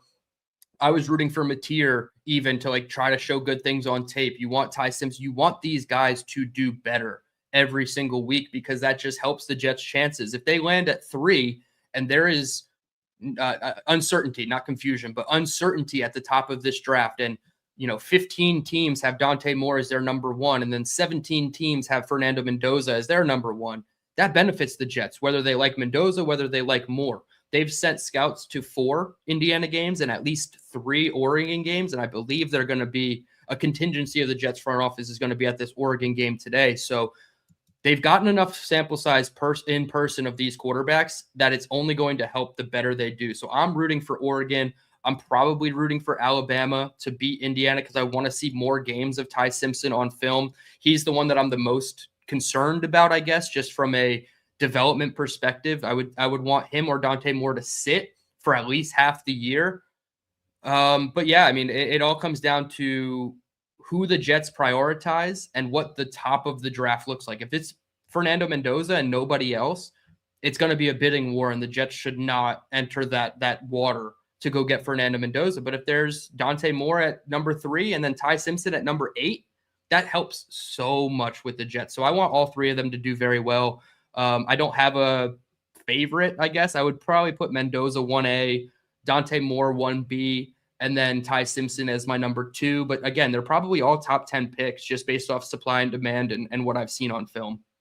Going to be fascinating. I agree with your premise, though. You want them all to look good because optionality is key for the Jets. It devalues what the cost would be to have to move up for any of them, either at 1 if the Raiders don't go quarterback or certainly at 2 with the Giants if they sit there. It'd be great if the Giants could beat the Cowboys Sunday. Dak might not play the whole game. I know the Giants are going to try and win. Dart's playing the whole thing, it seems like. So that'd be something. Wouldn't count on it, but that could happen. Yeah, I think the Raiders have a better chance of beating the Chiefs, obviously, than the Giants do of the Cowboys, but I don't think it's out of the realm of possibility. I keep telling people, stop operating under the mindset that everything in the NFL is so black and white. It's not. It's not a 0% chance, and it's not a 100% chance, and I get it. As soon as the game ends, the 100% people will be like, see, I told you the Giants never had a chance against the Cowboys. But meanwhile, in the third quarter, they were only down 3 points, driving with a chance to take the lead. And those people were like nail biting to hope that their narrative comes true. It's like nothing is 0%, nothing is 100%. So Vegas can beat the Chiefs. They're starting Jake Asman at quarterback in Kansas City. And then the Giants can beat the Cowboys, in my opinion. They're division games on purpose at the end of the year because it adds to the uncertainty of what can happen. So the only thing that really matters to me is the Jets losing, securing the top 3 pick, because as long as you're in the top 3, you don't have to go far, right? You have to worry about other teams jumping you, but you have so much more assets to offer. Like I'm offering Dallas's 2nd round pick to move to 2 with the Giants. Say it's Vegas, Giants, Jets. I'm moving that Cowboys pick to secure the number 2 pick so that nobody else can jump me because I don't want to be stuck with the 3rd guy at the dance, right? Hit the like button if you're just tuning in. Make sure you are subscribed to the channel as well. A couple super chats, and then we'll squeeze in some calls before we wrap. We also have the raffle for the signed Kevin Mawai jersey, our first of the year. All memberships are double today to kick off the new year and to kick off our first raffle of the year. Mr. Chill King, sorry I missed this before. He's in the raffle for 4, doubled the fun. The game has passed Glenn by. The game's more strategic and technical now. Offense has to counter defense, so there's a chess match in the game. The cheerleader stuff is one part, but the other is missing. Again, that's my biggest criticism of Glenn. Not that he's a bad guy, not that we wouldn't be a good assistant coach coaching DBs, or, even like he did have some modicum of success as a Lions DC. He doesn't do the strategy that you need an NFL coach in 2025, now 2026, to be able to do. He's giving you nothing. His crowning jewel of their brand of football is the game they were losing 31-10 at halftime, a game that they were down 40-13 when he's talking about this legendary drive with Isaiah Davis. Like, enough. Yeah, there's really no, I guess, defending that, right? The game looks like he's definitely not the guy. I said it to you in text last night. You got to just hope that he's sitting in those offensive meeting rooms with Tanner Engstrand, learning the strategy part of the offensive side of the ball. I do like that he talks about the offense a lot, but it's not in the way that I want him to talk about the offense. So there is. When have you ever been impressed with like him discussing real strategy at the podium? Like, go listen to a Ben Johnson presser. Yep. Cohen, Mike Vrabel's excellent at talking about the X's and O's of the sport. Robbie sent me all this stuff on Clint Kubiak, so I've been reading up on him. Like the smart, like, it's not the rah-rah stuff. I don't like Glenn's a good leader. I think guys genuinely do like him. Like, he's a former player, that there's that relatability, but so is Vrabel. But Vrabel could talk about the strategy component, the X's and O's. He's got a proven track record of hiring offensive coordinators, even though he's not an offensive guy, and they became head coaches like Arthur Smith. And then before that, Matt LaFleur. Like, what does Glenn do well as a head coach? People can't answer that question because they can't come up with any real answer. No, and like I said to you in the text message, you got to just hope. And again, it's hope and blind faith, and I hate operating this way. You have to hope that he's in those meeting rooms learning from Tanner and seeing, okay, when they go cover 8 or cover 6, right? What do we do conceptually to attack this? How do we get the protection set right when they have a 6-man front and they look like they're in all-out blitz mode? Like, how do we pick these things up? How do we actually put our players in the best positions to win? You look at the guys that got hired, the Cohens and the Johnsons and the Vrabels of the world, they're constantly putting their players in the best chance to win, not just saying we want to put the players in the best chance to win. You actually have to go do it. And that's definitely a huge shortcoming of this not offensive staff, but entire staff. I would give the only pass to Engstrand because I feel like with a competent quarterback, like even I don't know, like who's the mid, like a Jimmy Garoppolo type, right? Somebody who can read defenses and just get the ball out quick in timing. It's not always going to look pretty. I think that there is something there, but it's, again, not enough to say, yes, full conviction, you have to go into the year with this staff unless they make those significant infrastructure changes and get a guy with the proven track record of quarterbacks. Like, we'll go back to Musgrave. He oversaw a quarterback named Steve Berline in the late 90s. He never threw for 3,200 yards and 18 touchdowns in his career. First year under Bill Musgrave, he went for 4,400 yards and 36 touchdowns in 1997. Like, that's just so weird and unheard of that, like, that's the type of stuff that I look for. There is none of that evidence on the team. So, like, they got to sell us a bill of goods, and we have to have blind faith. And that's not a place that I like to operate under when I'm trying to be honest about my analysis or transparent about how I feel. It's just very hard to fill in those gray areas and then say, okay, yeah, they can go do that and it's going to be fine. Just don't let go of the rope. Don't let go, man. Hope on a rope, baby. We went from soap on a rope to hope on a rope. Sav says, Happy New Year, Jake. Happy New Year, Sav. Happy New Year again to everyone. Hope everyone had a great New Year's Eve. I was asleep before the ball even dropped, by the way, which I have not done since I was probably under the age of 10. You didn't watch Beast drop at Times Square? No, I didn't watch Beast drop at Times Square. I was sound asleep. I went to bed. I had the game on in the bed, and then I just remember SVP was doing Sports Center, and then next thing I know, I passed out. I did a live stream earlier this week. I think it was Monday or Tuesday, and something fell upstairs in the apartment above me, and I just said it was Beast practicing for Times Square. Well, let's check in with the man himself. He was there last night. I'm sorry I missed it, Beast. Ladies and gentlemen, let's say hello to a legend. Are you blind? Dylan, are you blind? Blind. I was already. I was sleeping like a baby yesterday. What do you think I'm going to be out in that 17 degrees going? Yeah, you were up on that little spike that they put in Times Square in front of all the people wearing What are you, adult blind? diapers. In front of all the people wearing adult diapers, what are you smoking a funny cigarette? And they counted down. They counted down from 60. I think you're blind. As you slowly dropped and brought in the new year for us, Beast. Hey, the only thing I want to see in the new year is our boys getting back on their horse and doing what they do best. It's called WIN. A 3-letter word you can play in a game of Scrabble.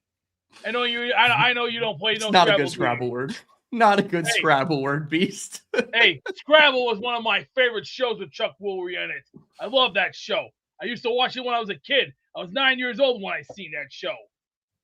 And I was already dead asleep before you knew it. I already had the lights out, and I was already, yeah. And who was I listening to in my sleep? Andrew Dice Clay, one of my favorite comedians. Especially, the best line he ever said. Jack and Jill went up the hill with a bucket and quarter. Jill came down with $2.50. Oh! Let's go Jets! Let's go Jets! Let's go Jets! Let's go Jets! Hell yeah, Beast. That's a great first call of 2026. I aspire to fall asleep listening to the sweet nothings of Andrew Dice Clay.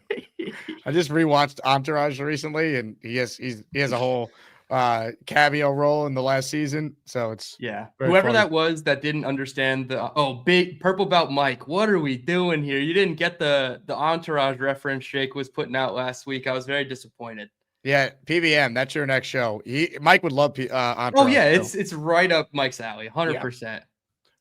Taylor checking in. He's in the raffle for 4. We'll squeeze in calls too. I promise we'll have to make it quick though, because we all want to watch this game coming up. Unfortunately, the only move is to fire Glenn because no players are actually good. DC or QB coach will come to a lame duck staff, high taxes, worst owner ever, etc. You can make that case. Glenn will tell you, no, it's my plan. We're going to execute. And if he's retained, which I believe would be a big mistake, and I hope I'm wrong, I will root for Aaron Glenn to prove me wrong. If he is retained, selling top coaches and free agents to want to come to the Jets is his biggest challenge this offseason. Yep. And that's why the report from Connor Rogers is just very frustrating to hear, because you're already operating with, I don't want to say 2 hands tied behind your back because that's unfair, but your back is against the wall and you need to be able to separate your back from that wall, and bringing in good free agents and draft picks that actually want to be here. That's the way to do it. So unfortunately, Taylor's pretty much spot on. If you don't think that it's ever going to improve, you have to move on and bite the bullet now.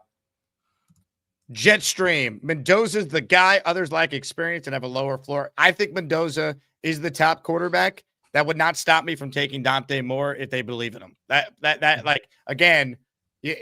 There's no Andrew Luck. There's no Joe Burrow in this draft class, which to me, that means it's a crapshoot anyway. And again, Trevor Lawrence was supposed to be one of those guys, and it took him 5 years to finally start playing like the guy they said he was going to be right away. So it is an inexact science. You don't just automatically know. And if they lug one of these guys, you got to do it. The best quarterbacks in the league all are picked in the first round outside of a few outliers. That's just how this works. Yeah, I'll probably end up making a video on the top 3 guys once they all declare, but Mendoza is the highest floor. I would also say he is the lowest ceiling, right? I think Dante Moore and Ty Simpson have lower floors, but I think that they have higher ceilings. So the range of outcomes on a guy like Moore and Simpson become greater, right? And you probably want less range of outcomes when you're picking a quarterback. A lot of people are very split on this, by the way, Jake. They think teams 100% have to operate under the high floor mentality. And then there's people out there that think that you have to operate under the high ceiling mentality with these draft picks. I think if you're operating in the first 2 rounds, right? We have 4 top 50 picks. You got to get players with lower floors than higher ceilings, right? Higher ceiling players is for rounds 3 to 7, where you're taking more of a gamble, a risk on these players. Everything is a crapshoot, don't get me wrong, but I would rather take a guy with a higher floor higher up in the draft. And that's just my philosophy. Obviously, people feel differently, but the range of outcomes needs to be more narrow. And you get that with a guy like Mendoza, where Simpson and Moore, That's why I keep saying, please sit these guys for 8 to 16 games. Don't put out a terrible starting veteran quarterback in 2026 when you could, I mean, Kyler Murray to some people is terrible, but like I'm trying to give them a path to not start the rookie right away. And I feel like that's the most important part in this class because Mendoza is probably the only week 1 starter unless those other guys take huge jumps. Comments, questions, super chats. They cut the line. Tank for Ty says Ty Simpson's Andrew Luck and Burrow.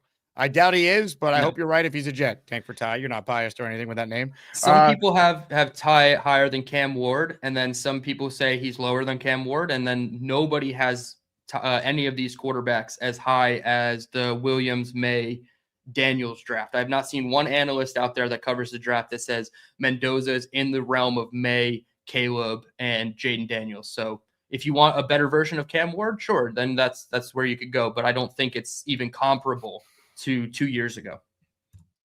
H hitters. Happy New Year, Jake. Just wanted to say I love how you give guys like Sabo and Will Pop platform when you're hosting on ESPN. Well, thank you, H hitters. Those guys are great. They're great guests, whether they join me on YouTube or they join me on radio. And I like to get them on because you get the same regurgitated takes from the guys that are on the beat. I think Sabo is really unique in that he's a coach. He looks at it from a different perspective than someone who's just day-to-day on the Jets beat, and Robbie's credentialed. So he's a really good guest, and Will played college football, so he's knowledgeable on that, and he's a fan. So I think people like hearing his analysis as well. All right, let's get to some calls. Southern Jet, start us off. Let's try and rapid fire through so we could all watch this game when it actually kicks off at probably 12:10 and not actually noon because, ESPN loves to tell you a kickoff time that's not actually true. Yeah. So Jet, you start us off. Go ahead. Hey, Happy New Year. Hey, Dylan, love your passion. Reminds me of the old days when Phil broke away and started Jet Nation. Mm-hmm. The reason Woody, our Wizard owner, Woody hugs Glenn every morning is to make sure that he doesn't have straw on him, because the rumor of him being, the straw man. But my main point is the thing that I think people are missing is I'm pissed about the punting, the thing. I'm pissed about showing the film of Jacksonville as our accomplishment. That's stupid. But here's the point that I don't see anybody writing about. It's stupid. I mean, it's socially unacceptable. It's Rain Man time. I mean, nobody would insult the NFL fans who have any intelligence about claiming garbage time accomplishments is an accomplishment of a team. It's like when I won fantasy football one year with Jameis Winston as my quarterback because he was getting 5 points at halftime, but he'd have 40 in the second half because he was behind, and he was throwing garbage points up. Mm-hmm. I mean, it's insulting to the people to use the Jacksonville thing because it's just utterly ignorant. And that's my fear of this coach. He's ignorant from an X and O's point of view. Even if you bring a damn good coordinator in for 1 year, Dylan, he'll leave the next year and we're still stuck with Glenn.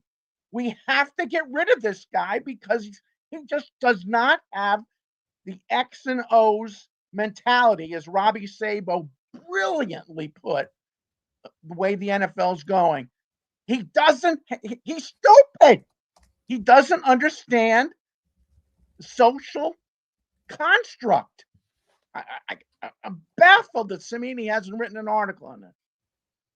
Well, I don't think the beat writers know the exact strategy that they want out of Aaron Glenn either. Like Sabo can articulate the fact that the Jacksonville film, that's insulting. Come on, you and I both know. Everybody knows it was garbage time. It makes no sense. Yeah, Even I gave two examples. Must have been laughing their ass off at him. Yeah, I gave 2 examples of where you could actually invoke your brand of football with the first drive against the Dolphins and then the first drive against the Patriots, where they went 14 yards and scored a touchdown and punched them in the mouth the first time they played. It's like you used the worst example of any example possible. So yeah, I totally get it. And like the surface level stuff is so damning that it's hard to say we can peel back the layer of the onion and find workable, consumable food. 100%. That's right. And you get anybody good in to coach up somebody like Wink Martindale, and everybody's going to see that, and he's going to leave. He's going to get hired. Yeah. We're stuck unless we fire him. Woody has to look at. We've been teabagged by the Patriots for decades now, and Kraft showed that he teabagged us again by having the guts to fire Mayo when there was a better alternative available for his team. Was it the nicest thing to do in the world? No. Life isn't nice all the time. I'm sorry. Right. You know, shit happens. People get laid off that are good workers. But, you know, we have to have an owner that Chris, I've heard from people I know, Chris wants to be more involved. He should be. He's at least articulate. 100%. 100%. Unlike, you know, Woody Johnson shitting all over Fields as his last public comments and then giving us this joke. I hug him every day. I hug him every day. Joke. Good call, Rich. Love the passion. When he didn't even need to talk. He was not obligated to use his words. He walked into that owners meeting prepared not to talk. He was asked one question, and all of a sudden we have a 11-minute video of Woody Johnson circulating the internet. Like, that's just not how you need to operate. I'm with Rich here. The only thing is, so far, we do not have that Mike Vrabel answer to the Jets, right? If that person becomes available, right? If Mike McCarthy were to put it out like back channels, like, hey, I would like the Jets job. Now I know things have gone bad. Then it's something where it's like, okay, yeah, we see the Mike Vrabel path. I have a very bad feeling that the Jets will fire Aaron Glenn and then go with the same exact strategy that landed them Aaron Glenn. And again, it's not a reason to keep Glenn. I just don't see the Vrabel answer staring us in the face because they had that in New England. Again, it's what we're looking at is just not acceptable, people. It's not normal, and it's just no, accepting this is the problem. And I'm not saying Jets fans are the problem, but accepting this as our fate of a 3 to 5 year rebuild, which it clearly looks like is happening, that's not acceptable. Yeah, and like rebuilds don't take that long in the modern NFL. That's the bottom line. Not with the cap, not with the resources, not with how important coach and quarterback are. It could turn quick, and there's so many examples besides the Jets. More calls before we wrap and get to the raffle. I'm Black Gypsy, I'm here to set all you delusional Jets fans straight. Your takes make me wanna punch you in the face or kick you in the crotch. When this team sucks, they suck. I'm Black Gypsy, I'm Black Gypsy, I'm Black Gypsy, I'm Black Gypsy. Happy New Year, everyone. What up, BG? Where do we start? So I was watching Speakeasy last night, and players talking about what they see. They want him gone. So just imagine guys that are watching, not in the locker room with them. Because if you watch the last game, bro, like Taylor Sterling is in the comments just pissing me off. When a team quits on you, how do you get them back? Like, how do you motivate them when you're not an X's and O's person, where you don't have play calls or anything to give them hope to? You have no tangible proof you know what you're doing because you're going to go 3-14, break records of ineptitude, and you specifically your unit you're supposed to be an expert of. You already fired the guy you put in charge of it. And if it wasn't for special teams, you probably have zero wins or one. One, yeah, maybe against the have Bengals. One win. So going back to our bet that we made, at that point, I said Wilkes sucked ass, Angstrand sucked ass, and the coach sucked ass. We got worse since that point. Yeah. Like, I disagree with Dylan on Angstrand. Like, yeah, X's and O's. He has plays, but they're not basic plays. He can call downfield plays. The fundamental plays that you need to run a play action, he doesn't have. Like, our play action is really, really bad. It's probably one of the worst in the NFL. So, like, as much as I want him to learn on the job, because I do think he has he can be better, but he needs so much help to build that offensive playbook. Because in the games, I think he has 10 plays that he runs. Like 10 solid plays that he runs. With Brady Cook, it is absolutely a 10-play call sheet. It is. It's a first down screen to Isaiah Williams and a 3-by-1. And then they go 12 personnel and they hand it off to Brees right up the middle. It's inside very vanilla. zone. It's so vanilla and I hate it. It's just there are things, and I did a film breakdown of it. they motion to a 3-by-1 with the tight end and they run a screen to that 3-by-1 side. And then I watched the Rams score touchdowns doing those exact plays. And I'm like, see, I feel like we're so close, but so far away. Yeah, so because the run blocking and the pass blocking is so bad. Guys are bumping into each other trying to get to their positions to do the blocks for the runs. They never get a clean. Our game that we've had running wise is pure talent. Those guys are running off pure talent, making something happen. Brees was running slower towards the end of the season. They gave up. That's the thing that bothers me the more. When a team gives up, they can't have faith in you. Like, and players saying it is, a coach can say anything because coaches lie to us all the time. But when you watch players watch games, and on Speakeasy they said it, and I started laughing. They were like, we went for 2 fourth down punt fakes in 1 quarter. And to them, that was blasphemy. Inside the 50-yard line. You're 3-13. Go for it. Throw the ball. Oh my God. Line up with a play and just have a play ready. Like, and that's the thing. When Fields came in and Sabo said this is going to be the cheat code, I believed Sabo for 1 second. And then in game 2, that all just went out the door because you saw no play planning. The first game, no one knew what we had in our playbook. After that, like, I watched a Florida game yesterday against Ohio State, and there was a pick that the guy did for a touchdown. He literally just read the screen. He just jumped on the screen. Deontay Scott is one of the smartest nickel defenders in the college ranks right now, and bad on Jeremiah for not blocking. And somebody did a breakdown of it. In those situations, the quarterback is not looking; he is actively just throwing the ball. And Jeremiah Smith didn't block, and that DB read it fully. Yep, it's crazy. Like, that's the things that we don't have on defense that bothers me. The ball hawking mentality, where just break on the ball. You're gonna get beat. But break on the ball from being able to understand what the offense is doing. And on offense, like, Tanner needs to sit with a defensive coordinator and learn defense. He needs to learn defense to be able to build his offense, because his offense is just vanilla and boring. Inside zone from shotgun every time. Which would have been so easy for AG, right? It would have been like, hey, from a DB's perspective, the quarterback can't manipulate me when he does this with his eyes, or when the wide receiver is in this type of split, I know he's running this type of route. Like, they needed to work more hand in hand to say, my defense can help your offense can help my defense.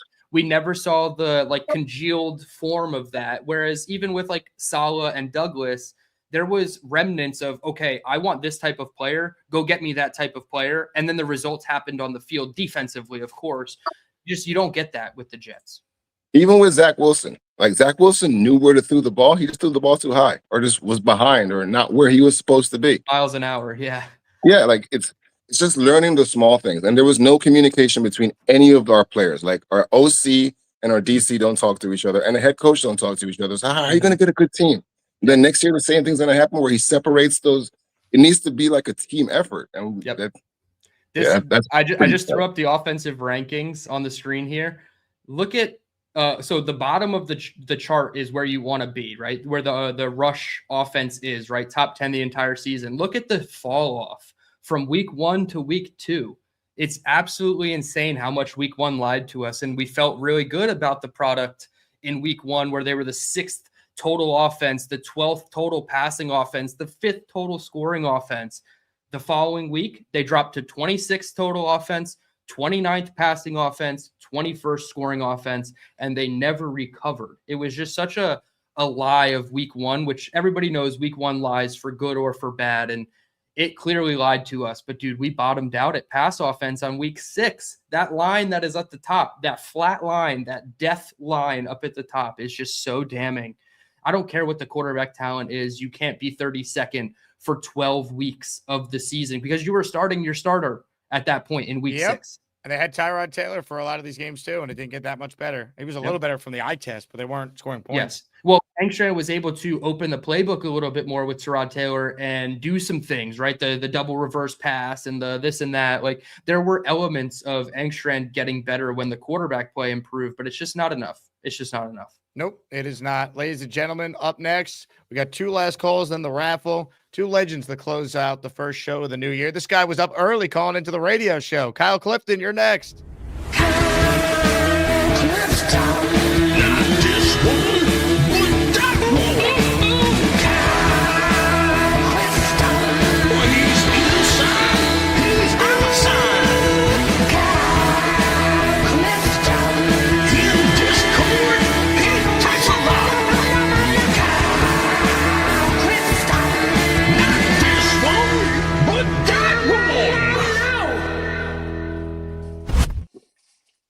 up, guys? Kyle. I think that Aaron Glenn lied to us about who he is and during the interview process, and we basically bought it hook, line, and sinker. He said he was going to be able to handle the New York market. He said he was going to be able to get to rebuild the defense and get us turnovers. Can't do it. Some of the stuff that's happening in game with the timeouts and the judgment to kick field goals and to go for it, and like Black Gypsy was just talking about with the 2 consecutive punt fakes, that to me just smacks of I can build my own reputation here in New York that's as ballsy as Parcells. I can be that New York legend. And, that's not what we're looking for here. We're looking for someone to rebuild the program. We don't expect you to come straight out of the box Parcellian, right? We expect you to come and rebuild from the bottom up. Mhm. And he's obviously not that guy. So, what I've been telling anyone who will listen is, the Jets have a pre-formatted email on their website. Send it to them and let them know your feelings. Tweet at them. Put something on their Facebook page. You can call them and leave a message. Today's a good day to do it. There's not going to be anyone there. They'll have a lit up voicemail today. Let them know how you feel about this head coach, because if you don't do that, we're going to be sentenced to another year of him, and we can't have it. We shouldn't have it. We don't deserve it. Some of the other stuff that we're talking about, I understand that things have to be perfect for us to do well. Like, we might not have, the play action quarterback to run the extra in offense the way that we would like to. Not everyone is going to be as good as Aaron Rodgers was. Aaron Rodgers had his own limitations over the last few years with his mobility, unwillingness to throw down the field. But once we get our quarterback, if we have the coach, we should be able to hit the ground running. And that's all I'm trying to say. I appreciate your time, guys. Kyle, excellent call. What a take, and really well said. Give him a hug. I hug him every day. I hug him every day. He's right. Again, he's right. It's just, I want to be wrong. I think most people are starting to really come around, though. Like, if they bring this coach back, we are setting ourselves up for a maybe 5-6 win season at the most, and just going nowhere. And it's just scary. It really is. All right, let's get to this last call. But first, a super chat that came in. Anthony Lozerato. Hey, Jake, Happy New Year. Looking forward to winning another offseason. LOL. Fire Glenn. Double the fun for Anthony. Again, the raffle for this signed Mawai jersey is coming up in mere minutes. Until then, though, we play this for our guy, Anthony. Hit it.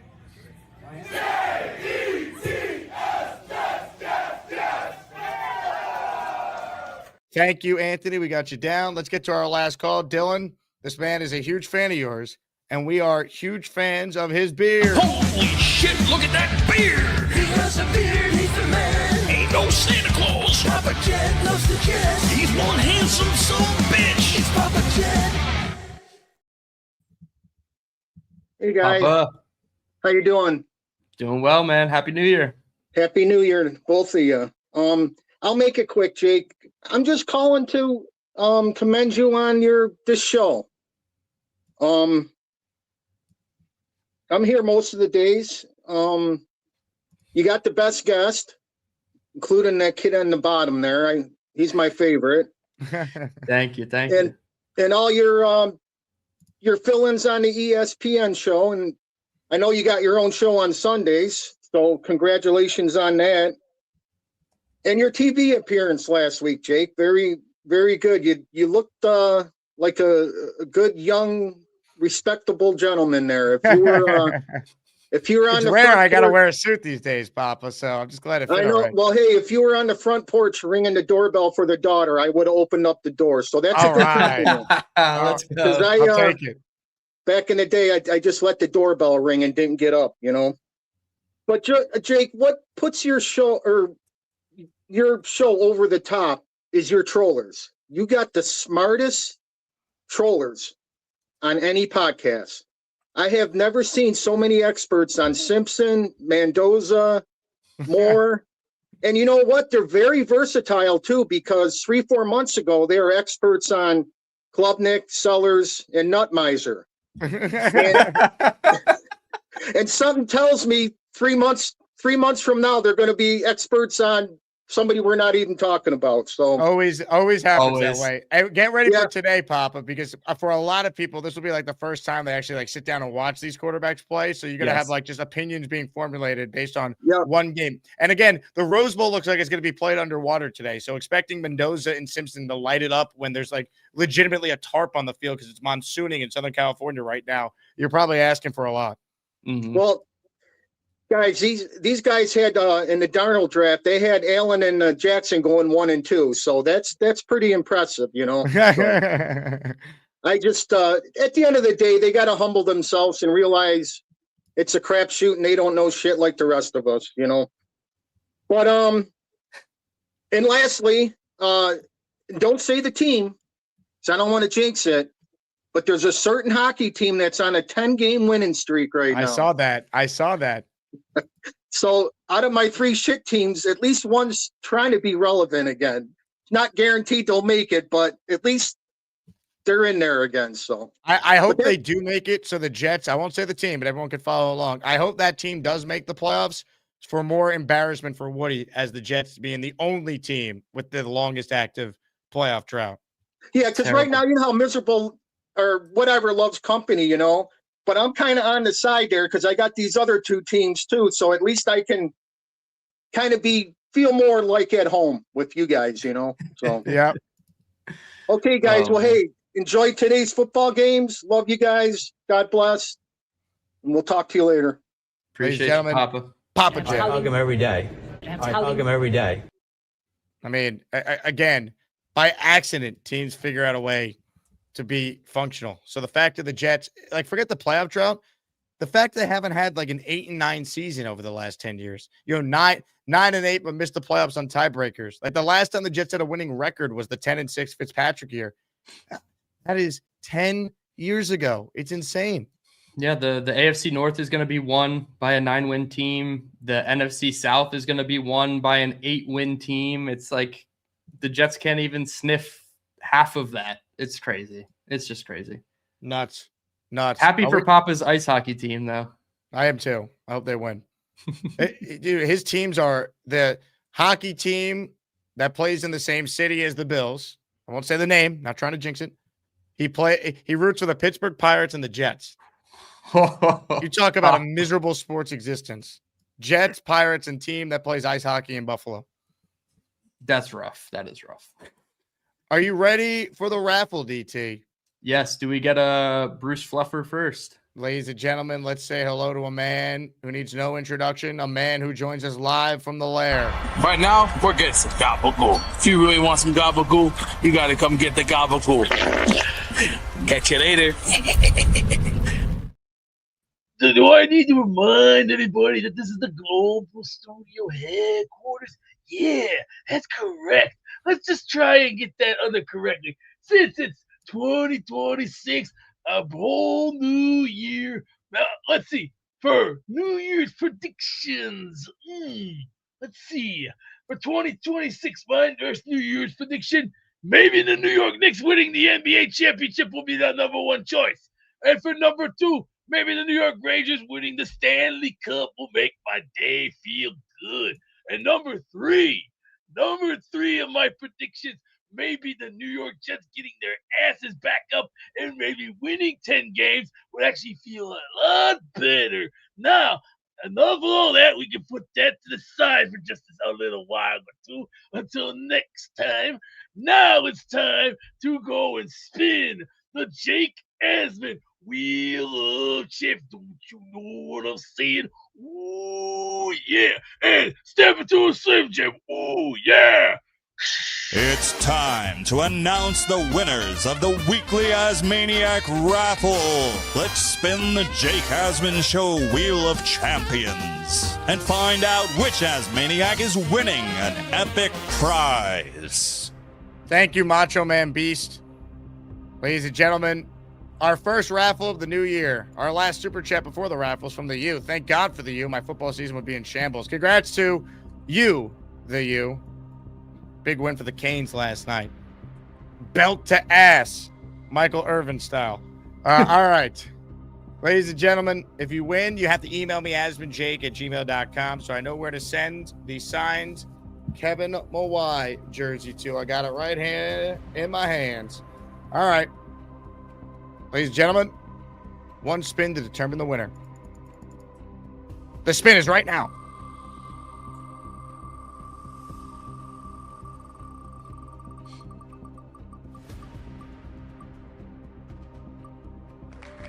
Jetstream 1989. Congrats to the Jetstream. Well deserved. In honor of the Jetstream winning, let's highlight the head coach of the New York Jets, highlighting what the Jets do well. The field goal team. Last year we had 3 blocks. This year, I mean, we had no blocks.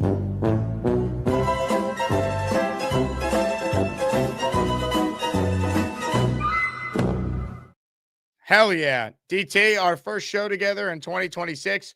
More to come. You, me, and Dom C at the Senior Bowl later this month. Can't wait. Oh, dude, I'm so excited for Senior Bowl. I got everything squared away. I'm going to be driving my car all the way from South Carolina down to Mobile, Alabama. I can't wait to have all the content in the world. Hopefully 2026 is a much better year for the New York Jets than 2025 was. Oh man, this is it's gonna be fun. I love the offseason. I'm a big offseason fan. I love the team building portions of it. I think this is where the Jets can thrive. I don't really have a ton of confidence that they will, but I do love doing the mock off seasons nonetheless. So tons of that happening on the channel at Dylan Tereman. I already did a dummy proof the offense for the quarterback video. Buffalo Jet fan and I did a live stream on Monday where we talked about New York Jets resolutions. So tons of content coming out. I'm really excited, and less than a month away, we'll be roommates down in Mobile. Cannot wait. Everyone enjoy the games today. Happy New Year. Thanks for hanging out with Dylan and I. Make sure you guys subscribe to Dylan's channel. We'll post a link in the chat for everyone. Again, enjoy the games. We'll be back tomorrow with a show in the morning, and I'm doing 4 hours of radio from 3 to 7, filling in for Don Hahn and Rosenberg. So only one show tomorrow morning, but we'll make it a fun one tomorrow AM. Again, enjoy the games. And if you missed yesterday's show, Neil told a story about a woman who once stood him up named Beth Ryan on New Year's Eve. And apparently she looked a lot like Bobby Midnight, which led to Bobby calling in at the end of the show. And this happened. Go Jets. Talk to you guys tomorrow. Who just called in. He's flailing his arms like a lunatic on hold right now. Hey, Jake, I stick up for you every fucking time on your ESPN show. What do you put my face on that thing for? What the fuck was that? The fuck was that? It looks like Bobby. Fuck you. Destroy that picture. Fucking happy 2003. I say you're a great host, and look like shit you do to me. Goodbye. I didn't do this. I said it looks like you. Hey, Neil's former lover that never was. That would have been the call of the year. He was so mad. Happy New Year, Bob.